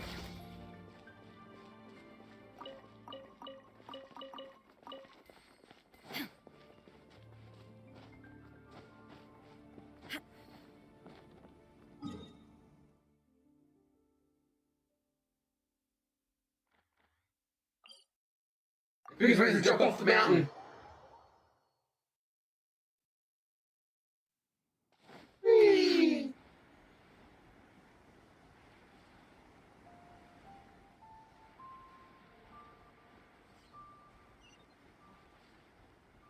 Lock. Approaching face vector. Strike! Oh, I murdered her. That's great news. Oh, please wait here a moment if you would be so kind. Lady Ningguang instructed me to advise her upon your return.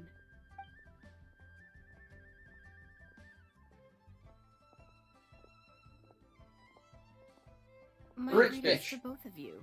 Long time no see. No need to be so formal with us, Ningguang. We've known each other for a long time now. You must be super busy with all the preparations for Lantern Rite. Don't mind us. On the contrary, I think it is those that I have known longest to whom I should extend the greatest courtesies. Alas, on a different day, I would invite both of you inside for some tea and a brief respite from your travels. But you're quite right. Trivial matters aside, there's no escaping the fact that we have a grand concert to organize. Once the performance itself is over, we'll then need to invite the representatives of the Iridescence Tour for a discussion on future collaboration opportunities. The financing arrangements alone could well entail many rounds of discussion. Simply put, there will always be work to do. Whoa, you're already thinking that far ahead? Well, we can discuss more current affairs if you'd prefer. I trust you saw this year's Mingxiao lantern at the docks when you arrived at the city? Yeah, it looked like a goose. Which Adeptus is it modeled on this time? Sea Gazer. I believe you're familiar with the name. Legend holds that he was free-spirited and easygoing. People described him as a cheerful soul and a loyal friend. On this marvelous lantern rite, we pray that the fallen heroes may be guided home. If the sound of music can flow like the rivers and streams into every corner of the land, perhaps the souls of those who have gone before us will hear the song of a new era. I wondered whether the melodies will be to their liking. Oh, they're gonna love them. I'm sure of it. At least, if the guy you mentioned is anything to go by, the Adepti and Heroes of the Past sound like a positive and free-spirited, cheerful bunch. They're sure to be open to new music. Well, let's hope so. I heard that you'll be going on a search with Ganyu to find the descendants of a fairy lady from a Fontaine legend. I'm sure this quest to uncover the truth behind an ancient story will turn into a most charming tale. Do share it with me, won't you? I couldn't bear to miss out.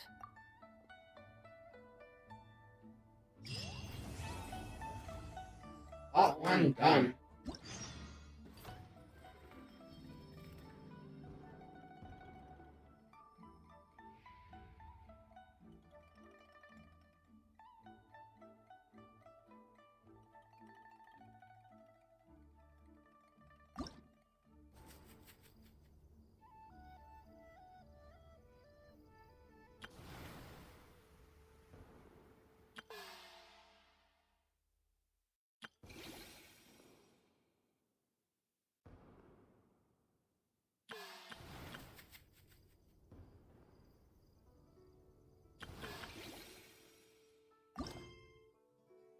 I gotta do all of them.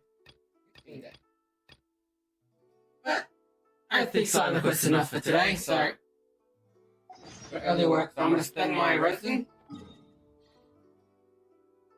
Perfect timing. I'm gonna burn my resin and head off for tonight.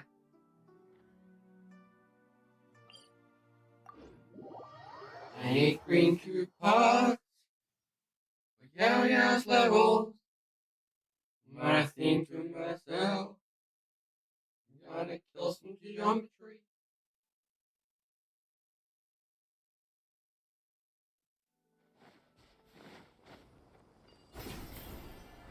I could have added these things. We just have to explode the glide deck, just decline in. There it is. Because Maximus.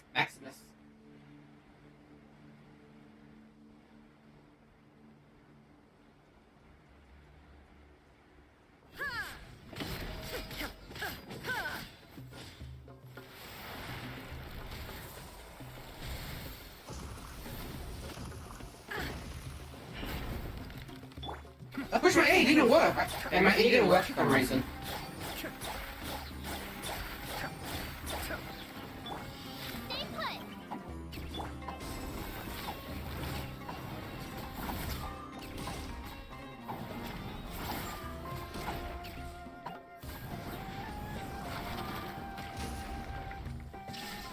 Be still.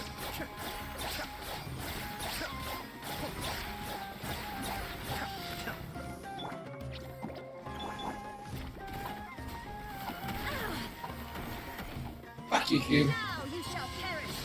Shine down.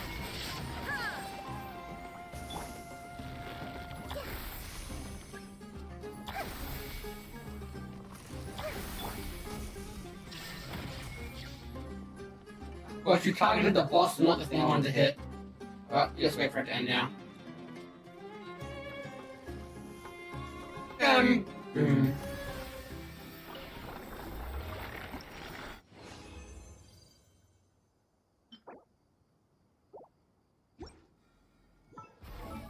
I don't need to, yeah.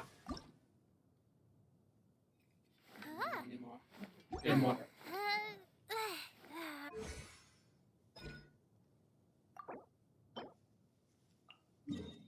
Very well today.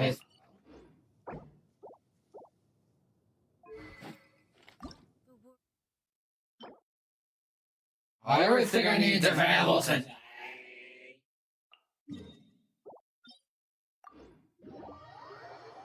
Fricka.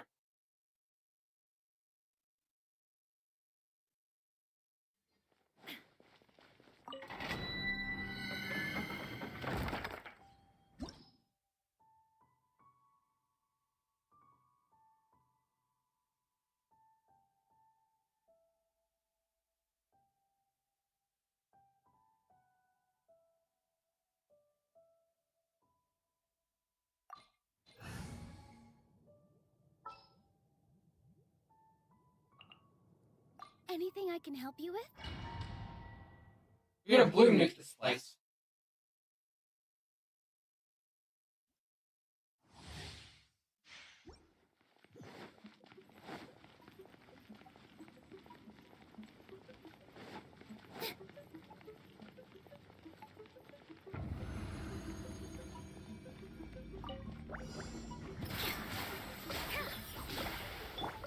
Everyone hold hands. Make yourselves at home. You, Blaine, you're up. Cascade.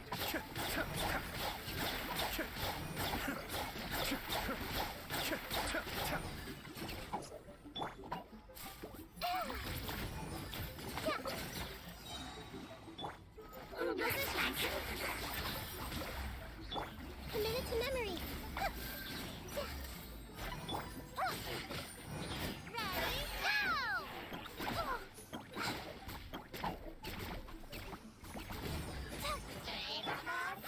Draw!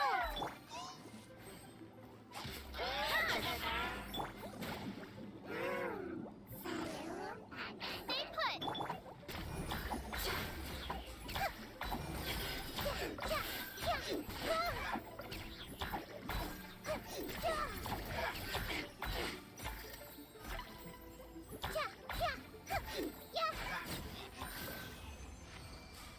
Maybe I shouldn't use this Dane. I want dance still.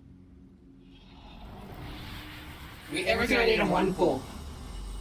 Do it, Dane.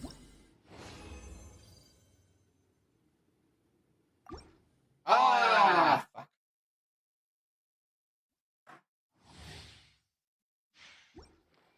I don't need it, actually. I should have Mega Blue just Nihilo and just use Xiao and Vita.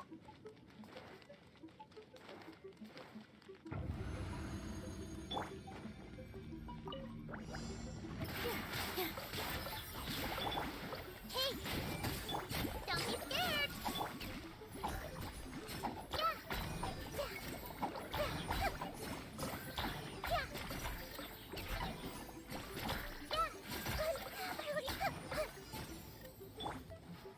Hey, go away!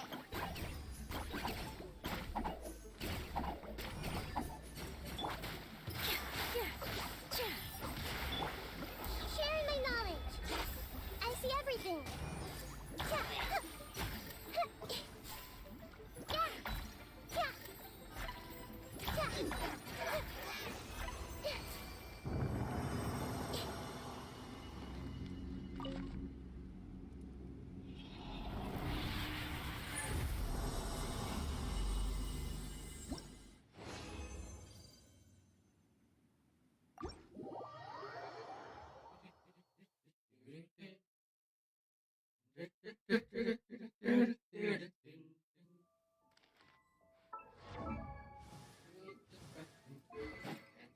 Level, I just need.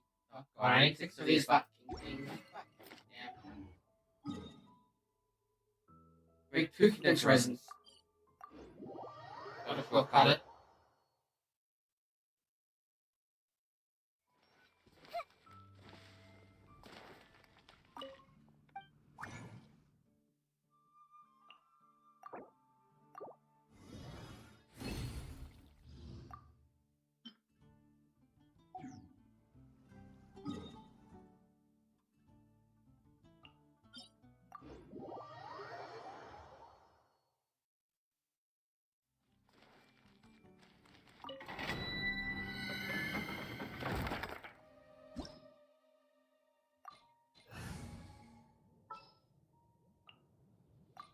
The campaign begins.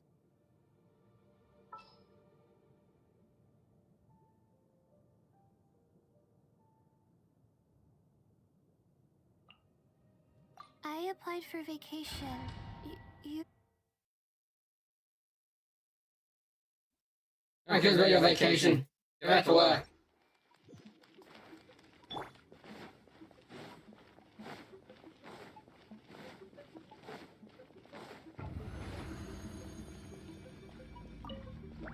Illusion shut! Not now! Cold! Mine to command! You play! Here! There is no escape!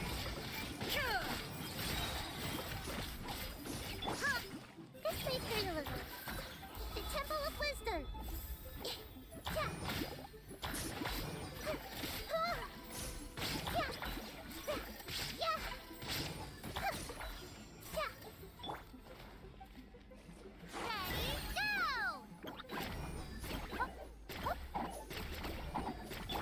Stars, shine for me.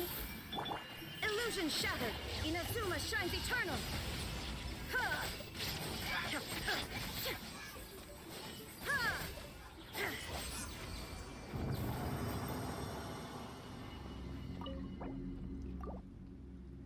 And then was on.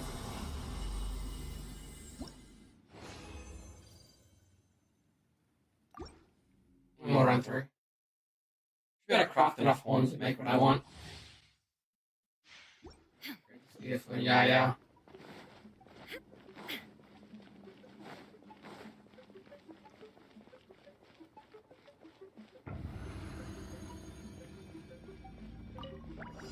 Shine down.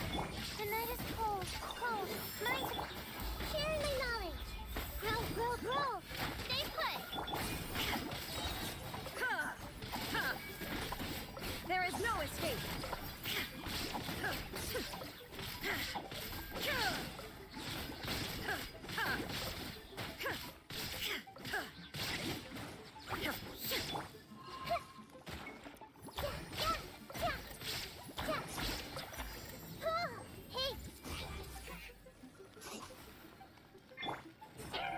Got Genshin where's my cooldowns?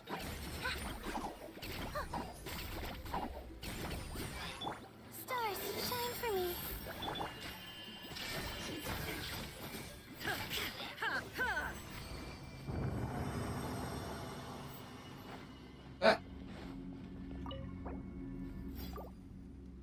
I have 20 resin left.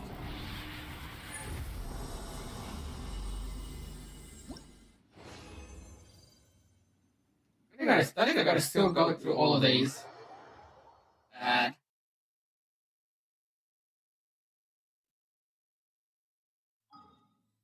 Last 20 resin.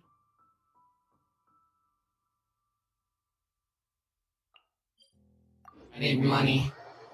I am so goddamn broke.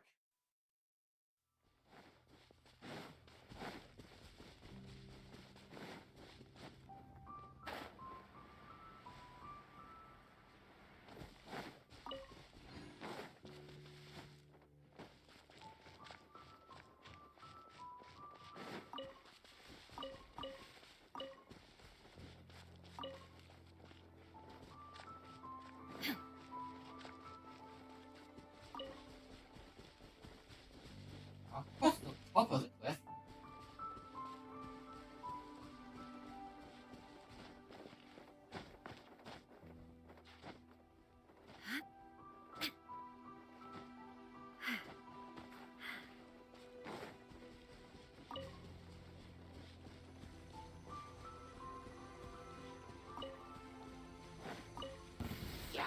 Shine down! Everyone hold hands. Don't be scared. Not now. Now you shall perish!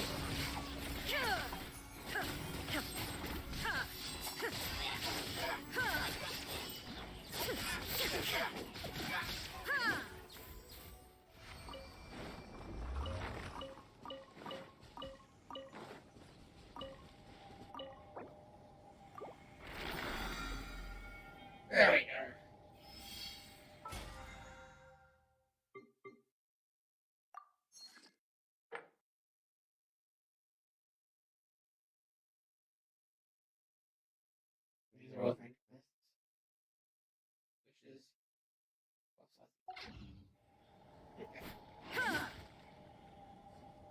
If there's anything to do for today.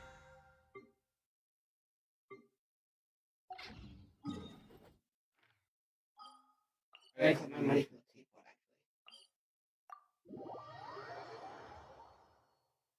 actually. Teapot money, honey, honey.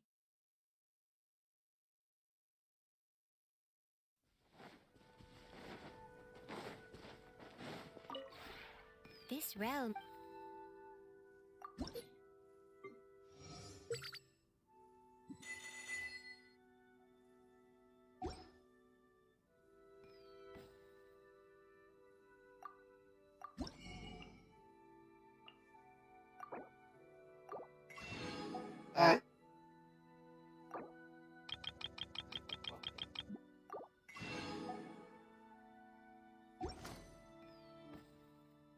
If you ever... Okay. I do my daily login before I forget that.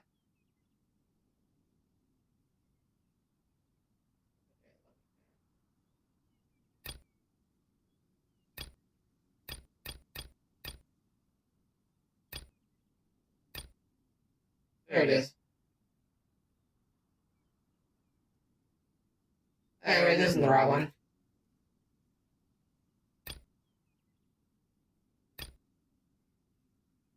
There it is.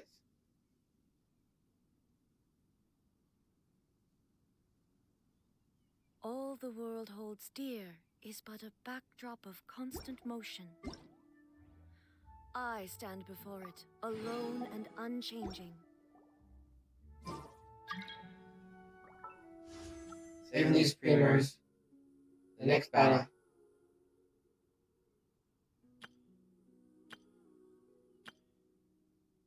Force kind of wishes like that.